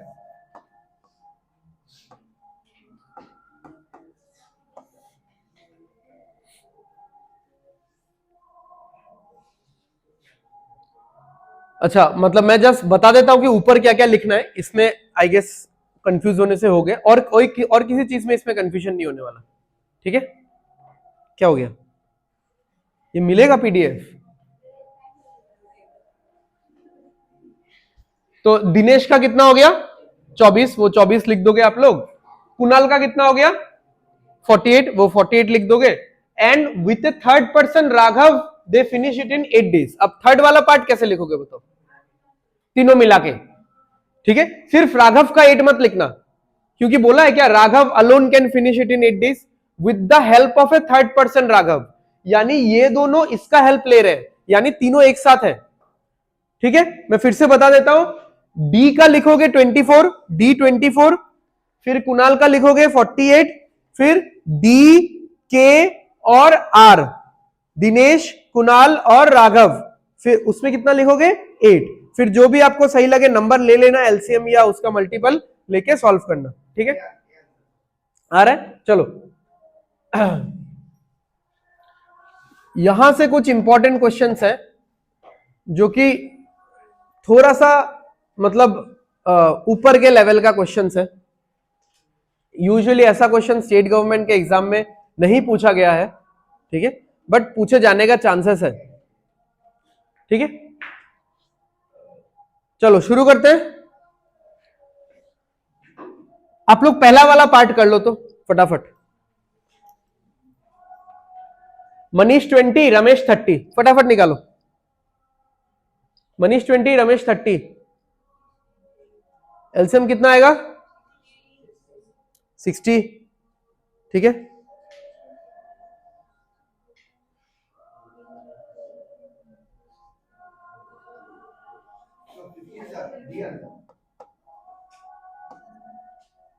ट्वेंटी और 30, एलसीएम हो गया 60। तो यहां पे होगा 3, यहां पे होगा 2। ठीक है, यहां तक किसी को कोई प्रॉब्लम? सही है, चलो आगे बढ़ते हैं। तो 20 इंटू 3 60, 30 इंटू 2 60। अच्छा, तो ये तो एकदम बेसिक पार्ट है। अब देखो हुआ क्या, उन्होंने एक साथ काम करना शुरू किया। ठीक है, but after 6 days Manish leaves. तो मनीष डेली कितना काम करता है? 3 काम करता है। तो उन्होंने अगर एक साथ शुरू किया तो मनीष और रमेश दोनों एक साथ काम कर रहे थे, तो डेली का कितना काम हो रहा था? 5। ये समझ में आ रहा है सबको कि मनीष डेली 3 काम करता है और रमेश डेली 2 काम करता है, और अगर वो लोग एक साथ मिलके काम कर रहे हैं तो डेली कितना काम बन रहा है? 5 चेयर डेली का बन रहा है। अब 5 चेयर अगर डेली का बन रहा है और ऐसा 6 दिन तक बना, तो कितना चेयर बन के रेडी है? 30 चेयर्स बन के रेडी है। क्यों मैंने 6 दिन का हिसाब लिया? क्योंकि 6 दिन बाद मनीष छोड़ के चला जाता है। ठीक है, तो अगर 30 चेयर बन चुका है, अभी बचा कितना है? और तो अगर मैं रिमेनिंग देखूं तो रिमेनिंग भी 30 ही है। अब ये रिमेनिंग 30 चेयर कौन बनाएगा? रमेश, क्योंकि मनीष तो छोड़ के चला गया है। ठीक है, तो यही पूछा है, how many days does Ramesh need to finish the rest of the job alone. जो बचा कुचा काम है वो रमेश अकेले खत्म करेगा, तो उसको कितना वक्त चाहिए, कितना टाइम चाहिए। ठीक है, तो हमको क्या निकालने बोला है? टाइम निकालने बोला है। टाइम क्या होता है? Work by efficiency. ठीक है, बट ये पूरा वर्क मत ले लेना 60, यहां पे ध्यान देना इस बार। यहां पे 60 नहीं होगा, क्योंकि 30 चेयर ऑलरेडी बन चुका है, ये अभी भी बनना बाकी है। ठीक है, ये काम कंप्लीट नहीं हुआ है, तो हमको ये 30 ही लेना पड़ेगा। और ये जो बचा कुचा 30 चेयर है, ये कौन बना रहा है? रमेश बना रहा है, तो रमेश का एफिशिएंसी चाहिए होगा। तो कितना आ रहा है? 15 आ रहा है। ठीक है, तो यहां पे हम लोग 4 क्वेश्चंस करने वाले हैं, क्वेश्चन नंबर 10, 11, 12 और 13, जिसमें आफ्टर और बिफोर का कंसेप्ट आएगा। आफ्टर और बिफोर का कंसेप्ट मतलब कि कुछ क्वेश्चन में ऐसा दिखेगा कि जैसे Ramesh left the work after 6 days, या फिर जैसे Kunal left the work after working for 10 days, यानी काम करके फिर छोड़ के गए। ठीक है, अब बट कुछ क्वेश्चन में ऐसा भी रहेगा, Ramesh left the work 4 days before the completion, यानी काम खत्म होने के 4 दिन पहले छोड़ा। ठीक है, तो वो वाला थोड़ा सा क्रिटिकल है, क्रिटिकल इन द सेंस वो थोड़ा सा आपको सोच के करना पड़ेगा, तो वो मैं बता दूंगा कैसे क्या टेक्निक है। ठीक है, ये समझ में आ गया? फिर से समझा दूं? फिर से समझाना पड़ेगा? मैं तो समझाऊंगा भाई, मेरा इंस्टीट्यूट है। तो मनीष 20 दिन में काम खत्म करता है, all pen down please. Ramesh 30 दिन में काम खत्म करता है। ये बेसिक वाला पार्ट पहले कर लेना कि एलसीएम लेके 60 चेयर्स हो गया, तो 60 चेयर रमेश 20 दिन में बनाता है, तो 20 इंटू 3 60, यानी डेली वो 3 चेयर बनाने में सक्षम है। रमेश 30 दिन में 60 चेयर बनाता है, यानी वो डेली का 2 चेयर बना सकता है। He is capable of doing this. अब ये दोनों मिलके काम कर रहे हैं, यानी यहां पे मनीष प्लस रमेश, मनीष प्लस रमेश कैसे पता चला? बिकॉज ये लिखा हुआ है, बोथ स्टार्टेड टुगेदर। अगर बोलता कि Manish started the work and then Ramesh joined him, तब अलग बात होता। तो क्वेश्चन को एकदम लाइन बाय लाइन पढ़ के आराम से करना। तो अगर 3 और 2 दोनों मिलके कर रहे हैं, तो डेली 5 चेयर बनता है। हर दिन के एंड में मैं जब काउंट करता हूं तो मुझे दिखता है कि 5 चेयर बना हुआ है, तो 5 5 5 करके 6 दिन का हिसाब किताब मैंने लगाया। क्यों 6 दिन? क्योंकि 6 दिन बाद मनीष छोड़ के चला जाता है, तो मनीष के जाने से जस्ट पहले तक कितना चेयर बन चुका है? 30। तो बचा कुचा कितना है माइनस कर देना, और 30 चेयर बचा हुआ है। ये 30 चेयर कौन बनाने वाला है? रमेश बनाने वाला है। तो वो रमेश का टाइम निकालना है आपको, तो एफिशिएंसी भी आपको रमेश का ही यूज करना पड़ेगा। ठीक है, सही है, चलो आगे बढ़ते हैं। पहला वाला पार्ट निकाल लो फटाफट।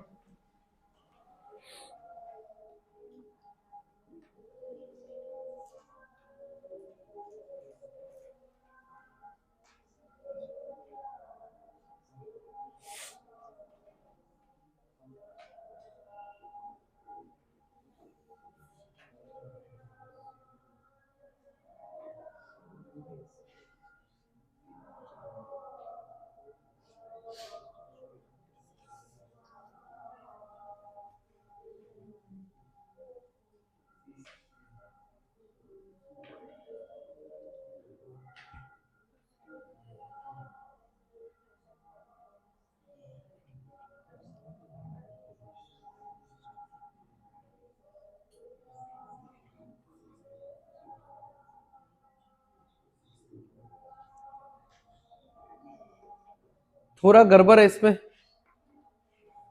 इसमें गड़बड़ क्यों है पता है? ये वाला नहीं दिया हुआ है, क्योंकि पिछले क्वेश्चन में ये था कि मनीष 6 दिन बाद छोड़ के जाता है, तो 6 दिन में तो कुछ काम हो गया होगा ना, तो वो हमको मिल चुका था और वो हमने माइनस कर दिया था। माइनस करके बाद वाला काम निकल चुका था।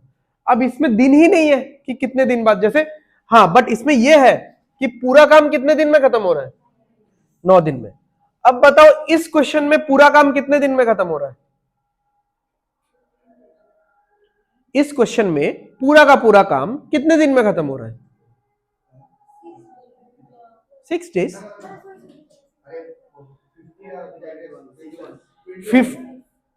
हाँ, 15 में तो रेस्ट ऑफ द काम खत्म हो रहा है, और पहले कितना दिन काम हुआ है?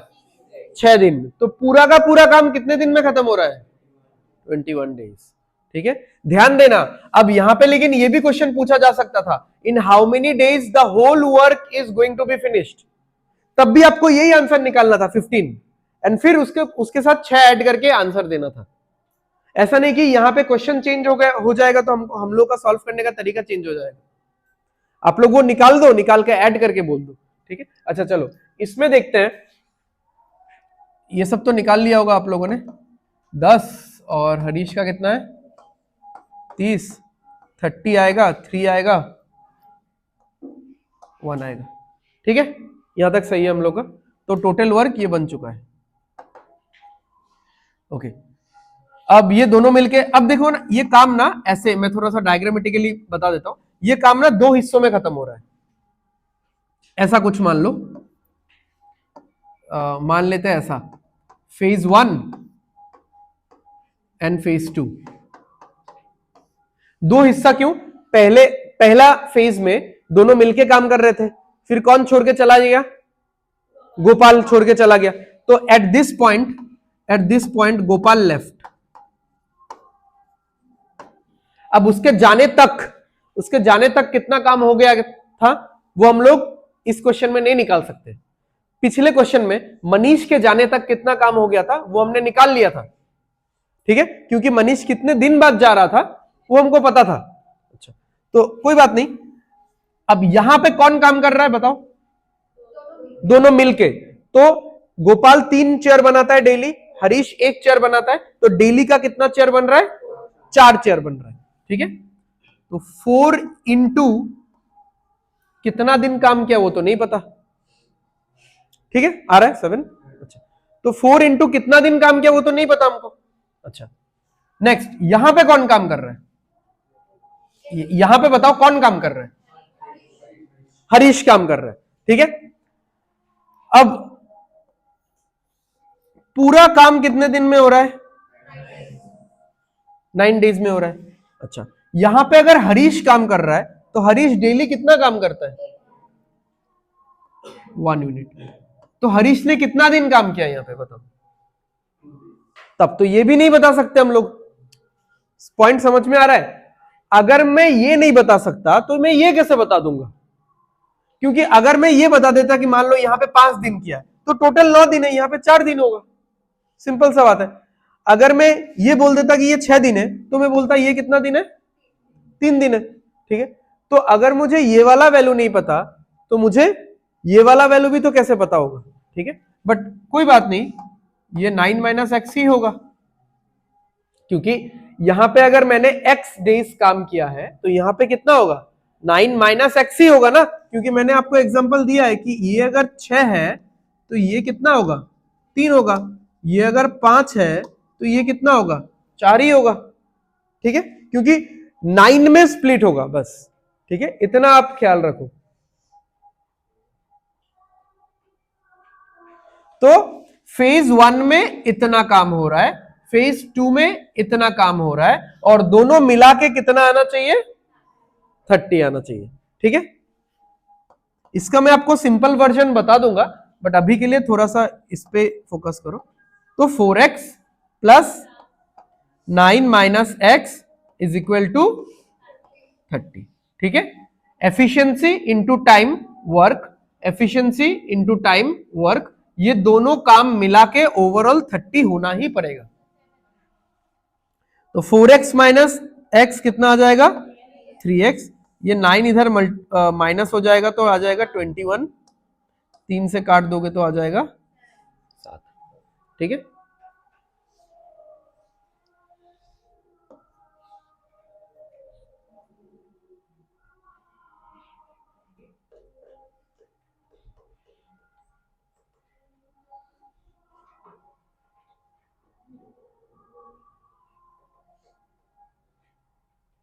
देख लो एक बार, कुछ समझ में नहीं आए तो बोलो।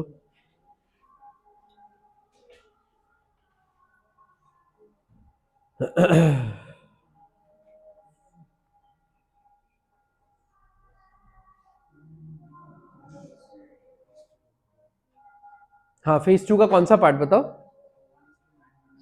1:9 कहाँ है? ओ 1:, हाँ, तो फेज 2 में कौन काम कर रहा है बताओ? हरीश। तो हरीश का एफिशिएंसी कितना है? तो 1 लिखा, इनटू वर्क कैसे निकलता है? Efficiency into time. फेज 2 में टाइम कितना लगेगा? टोटल कितना दिन लग रहा है? 9 डेज। पहले कितना दिन गुजर चुका है? पहले कितना दिन गुजर चुका है?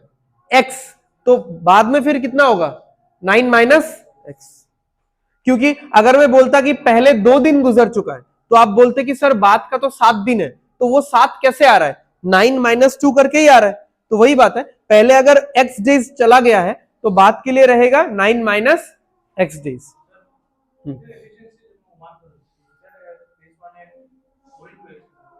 हाँ, क्योंकि यहां पे तो सिर्फ हरीश काम कर रहा है और यहां पे गोपाल प्लस हरीश है, क्योंकि दे हैड स्टार्टेड टुगेदर। ये देखो, तो गोपाल प्लस हरीश होगा तो 3 + 1 4 होगा। ठीक है, ये सब छोटा छोटा डाउट्स पूछ लिया करो। ठीक है, इधर उधर सोचने का जरूरत नहीं है।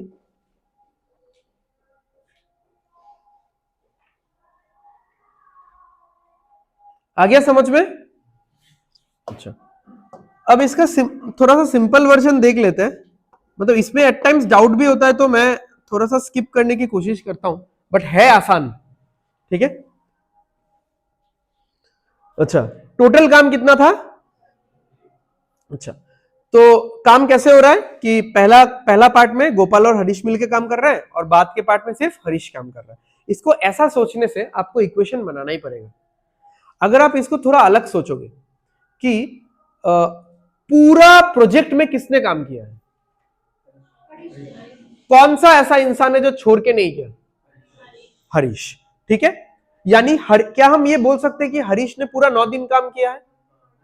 मतलब ये बोलना सही है कि गलत है? सही है, वो तो छोड़ के गया ही नहीं। हरीश डेली कितना काम करता है? 1 चेयर बनाता है डेली, तो उसने कितना दिन काम किया? 9 दिन। तो 9 दिन में हरीश ने कितना चेयर बनाया? 9 चेयर बनाया। तो हरीश का कंट्रीब्यूशन है 9 चेयर का, आई मीन 30 चेयर्स में से 9 चेयर का कंट्रीब्यूशन हरीश का है। तो गोपाल का कंट्रीब्यूशन कितना है? बाकी का 21, ऐसा लिख देता हूं। ठीक है, गोपाल का कंट्रीब्यूशन क्या है? बाकी 21 चेयर। अब गोपाल डेली कितना चेयर बनाता है? 3। तो ये 21 चेयर वो कितने दिन में बनाएगा? 7 दिन में। आ रहा है 7। ठीक है,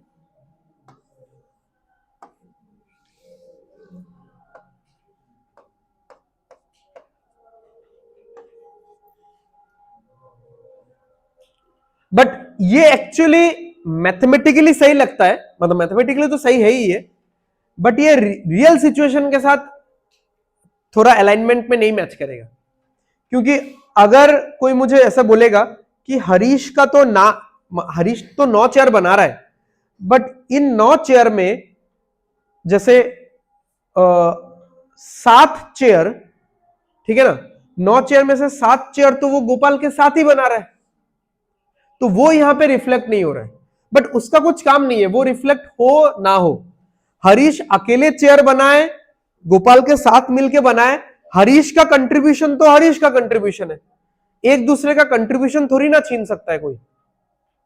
ठीक है ना, तो ऐसा ज्यादा सही लगता है, मतलब जल्दी हो जाता है, बट ये रियल सिचुएशन को रिफ्लेक्ट नहीं करेगा। आप अगर रियल सिचुएशन को यहां से एनालाइज करने का कोशिश करोगे, then you will again get confuse. Real situation से होके आपको गुजरना है, तो this is the perfect solution. और जस्ट मैथमेटिकली आपको अगर समझना है कि गोपाल ने कितना काम किया, हरीश ने कितना काम किया, दोनों का काम सेपरेट करो एंड निकाल लो कि किसका कितना दिन आ रहा है, तो ये फिर आसान हो जाता है। ठीक है, चलो आगे बढ़ते हैं। ये दोनों क्वेश्चन ही बिफोर वाले क्वेश्चन है, ठीक है, ये क्वेश्चन है जो बिफोर वाला है, ये क्वेश्चन है जो बिफोर वाला है। एक होमवर्क रहेगा, एक क्लास में करेंगे, बताओ कौन सा करना है। तो मुझे पता ही था तुम लोग ऐसा ही बोलोगे, ठीक है। अच्छा, ऑल्दो ये क्वेश्चन ज्यादा अच्छा है क्योंकि इसमें आफ्टर भी है बिफोर भी है, ठीक है। अब बिफोर को डील करना बहुत टफ है, इसलिए द ट्रिक इज, आफ्टर का तो हमको पता है, आफ्टर में हम लोग माइनस कर देते हैं, है ना। आफ्टर जहां पे भी दिखता है हम लोग क्या करते हैं, हमेशा माइनस। जैसे अगर मैं अभी बोलता हूं कि Anurag left the work after working for 5 days, यानी वो 5 दिन काम करके छोड़ के चला गया, तो मैं क्या करूंगा, उसका एफिशिएंसी के हिसाब से 5 दिन का काम निकालूंगा और उसको क्या कर दूंगा, माइनस, क्योंकि वो काम हो चुका है कंप्लीट, अब वो काम मेरा लायबिलिटी नहीं रहा, ठीक है। अब जो रिमेनिंग है उस पर फोकस करूंगा, वो रिमेनिंग काम कौन करेगा, जो बचे कुचे लोग हैं, ठीक है। तो आफ्टर का तो माइनस फिक्स है, बट अगर कभी आपके सामने बिफोर आता है तो उसमें आपको प्लस करना है, यानी जो इंसान जाने का कोशिश कर रहा है उसको जाने नहीं देना है, उसको रुका के काम करवाना है, ठीक है। चलो पहला वाला पार्ट फटाफट निकालो जल्दी। अमल 60, विमल 20, चेतन 30। विमल सुन के किसी को खाने का इच्छा तो नहीं हो रहा ना।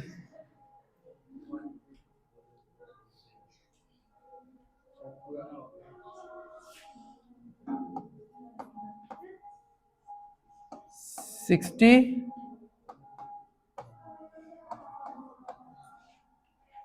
चेतन 30। नंबर्स बहुत इजी है वैसे,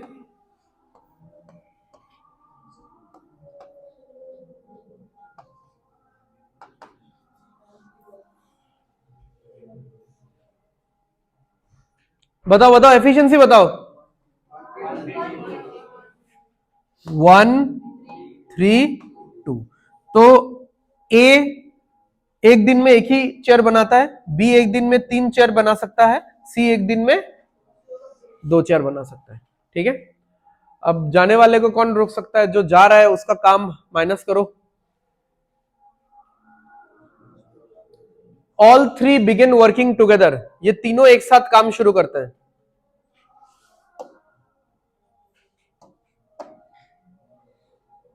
but Amar stops working 2 days after they start, यानी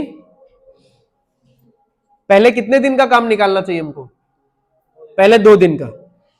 समझ में आ रहा है। ऑल 3 यानी अमल, विमल और चेतन, ये तीनों ऑल 3 बिगिन वर्किंग टुगेदर, ये तीनों ही एक साथ काम शुरू करते हैं। पहला दिन काम करते हैं, फेयर एनफ। सेकेंड दिन काम करते हैं, सही है। थर्ड दिन सुबह उठ के ये दोनों देखते हैं कि अमर भाग गया, ठीक है, अमर नहीं है काम में, तो बी और सी बचे हुए। तो हम लोग पहले पार्ट में यही निकालेंगे कि ये तीनों एक साथ मिलके कितने दिन काम कर रहे हैं, 2 दिन काम कर रहे हैं, ठीक है। तो एफिशिएंसी कितना है भाई, 6, ठीक है। एंड कितने दिन काम किया, 2 दिन।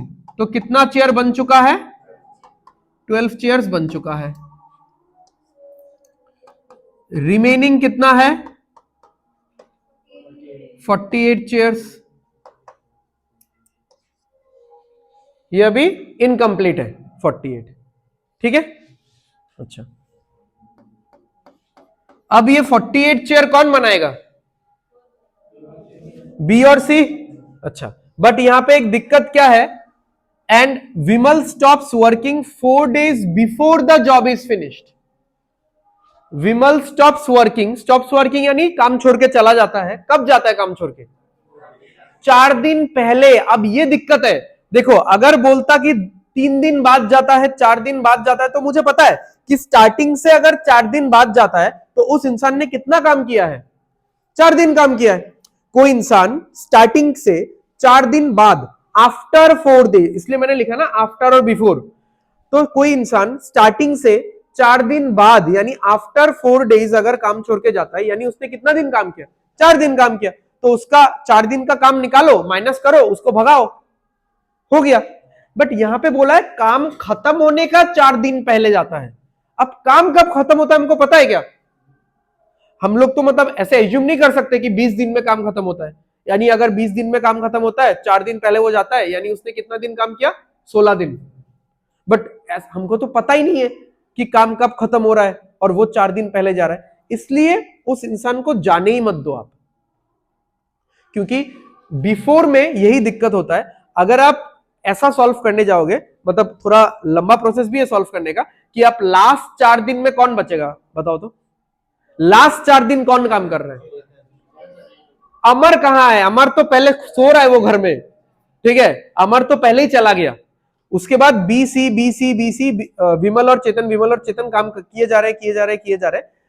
अब विमल क्या करता है, काम खत्म होने के 4 दिन पहले चला जाता है, तो लास्ट का 4 दिन कौन काम करता है? सिर्फ चेतन। तो उसका काम निकालो, फिर बीच का वाला पोर्शन निकालो, वैसा करके आप सॉल्व कर सकते हो, ठीक है। बट वो सब झंझट नहीं चाहिए हमको। देखते लगो मोने नहीं अमर, ठीक है, तो वो सब झंझट नहीं चाहिए, सिंपल उस इंसान को हम लोग जाने ही नहीं देने वाले। रिमेनिंग वर्क कितना है?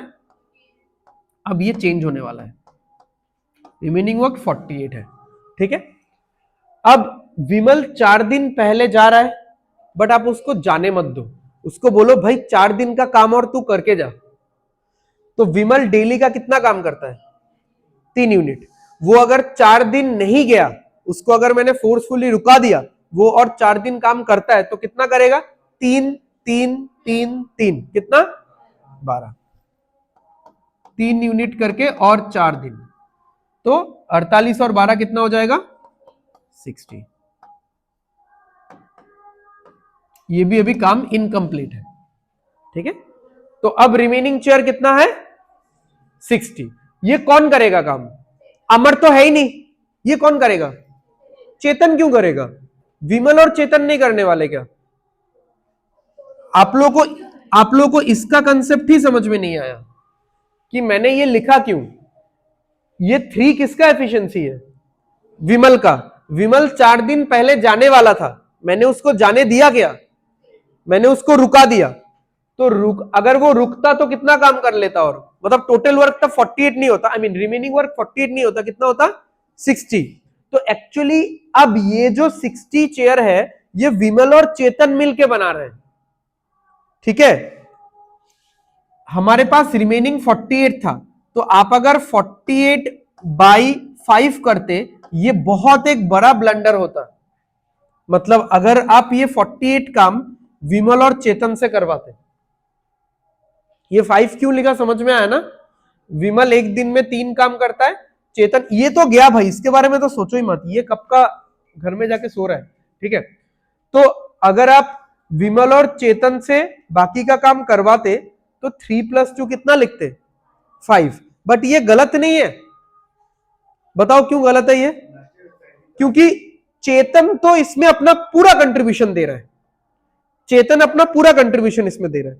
विमल इसमें क्या अपना पूरा कंट्रीब्यूशन दे रहा है, या लास्ट में कुछ दिन के लिए छोड़ के चला जा रहा है?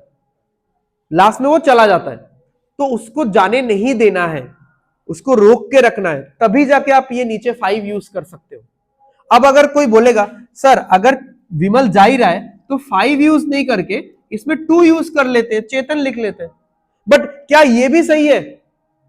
ये 48 का 48 काम चेतन ही कर रहा है क्या? विमल कुछ टाइम के लिए है, फिर कुछ टाइम के लिए नहीं भी है, तो आप 2 भी यूज नहीं कर सकते, 5 भी यूज नहीं कर सकते।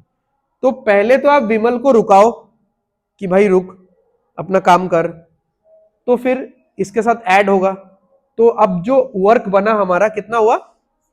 अब मत आप सोचना कि ये तो 60 फिर से ये वाला 60 हो गया, ये बाय डिफॉल्ट मैच हो चुका है इस क्वेश्चन में, हर क्वेश्चन में मैच नहीं होने वाला, ठीक है। तो 60 हो चुका है। अब ये 60 काम आप 5 से डिवाइड कर सकते हो, क्योंकि इस 60 में चेतन का पूरा कंट्रीब्यूशन है, वो तो पहले से ही है, चेतन तो बेचारा पूरा ही काम कर रहा है, ठीक है। तो इस 60 में चेतन का पूरा कंट्रीब्यूशन है और विमल का भी पूरा कंट्रीब्यूशन है, क्योंकि विमल का एब्सेंट वाला पार्ट मैंने कवर अप करवाया है उससे। ठीक है, अब यहां पे जो टाइम आएगा, this time will be 60 divided by 5, कितना होगा 12। ठीक है, अभी क्या बोला है, इन how many days was the job completed, पूरा का पूरा काम खत्म करने में कितना समय लग रहा है बताओ। यहां पे 12 दिन लगा है, ठीक है, और यहां पे 2 दिन, तो कितना हो गया 14 डेज। ठीक है, नहीं है 14, नन ऑफ दिस में आएगा।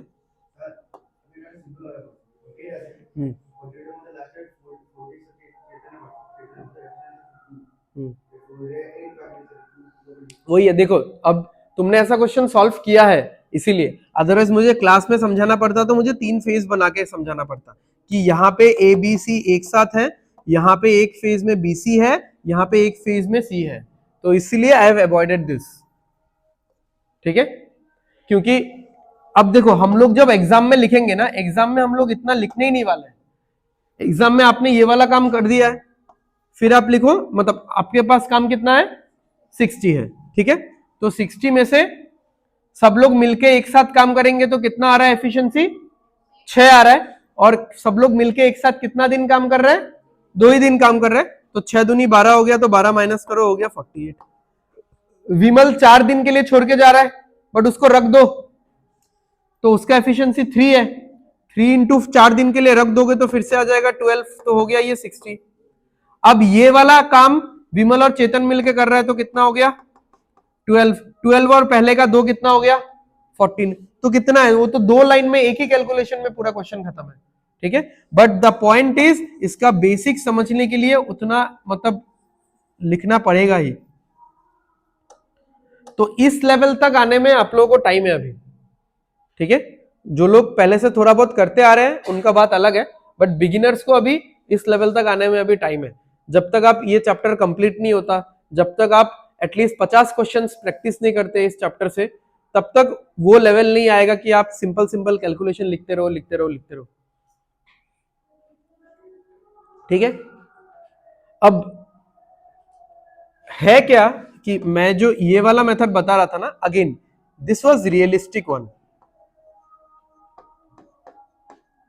कि यहाँ पे ए बी सी काम करता है, यहाँ पे बी और सी काम करता है, और लास्ट में सी काम करता है लास्ट के 4 दिन में, और ये पहला का 2 दिन है, और ये बीच वाला हम लोग निकाल लेते। ठीक है, पहला का 2 दिन तीनों काम करता है, लास्ट का 4 दिन चेतन अकेले काम करता है क्योंकि विमल तो चला जाता है, और बीच का कुछ दिन विच वी डोंट नो कौन काम करता है। Now this is realistic isn't it, ऐसा ही तो हो रहा है ना, बट यहां पे वो रियलिस्टिक फील आ रहा है क्या, नहीं आ रहा है, बट ये सॉल्व करने में आसान है। तो यही मैं बोल रहा हूं, मैंने इस क्वेश्चन में भी ये चीज बोला था, आई गेस कहा गया, हाँ यहां पे ये रियलिस्टिक फील है, जैसा सिचुएशन है वैसा ही सॉल्व हो रहा है, बट देखो इक्वेशन बना, बट इसमें वो रियलिस्टिक फील नहीं है, बट ये सॉल्व करना आसान है।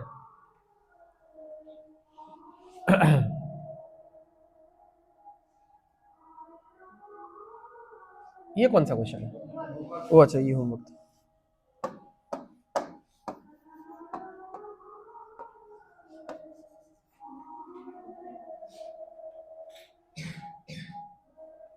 इलेवन के बाद 13 कैसे आता है, ये 12 है।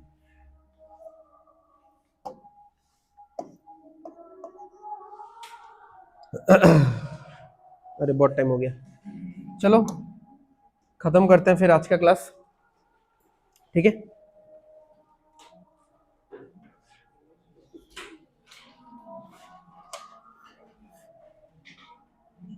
तो आप लोग का आज के क्लास का 2 होमवर्क है ना, ठीक है, तो वो 2 होमवर्क कर लेना, हम लोग डिस्कस कर लेंगे नेक्स्ट क्लास में।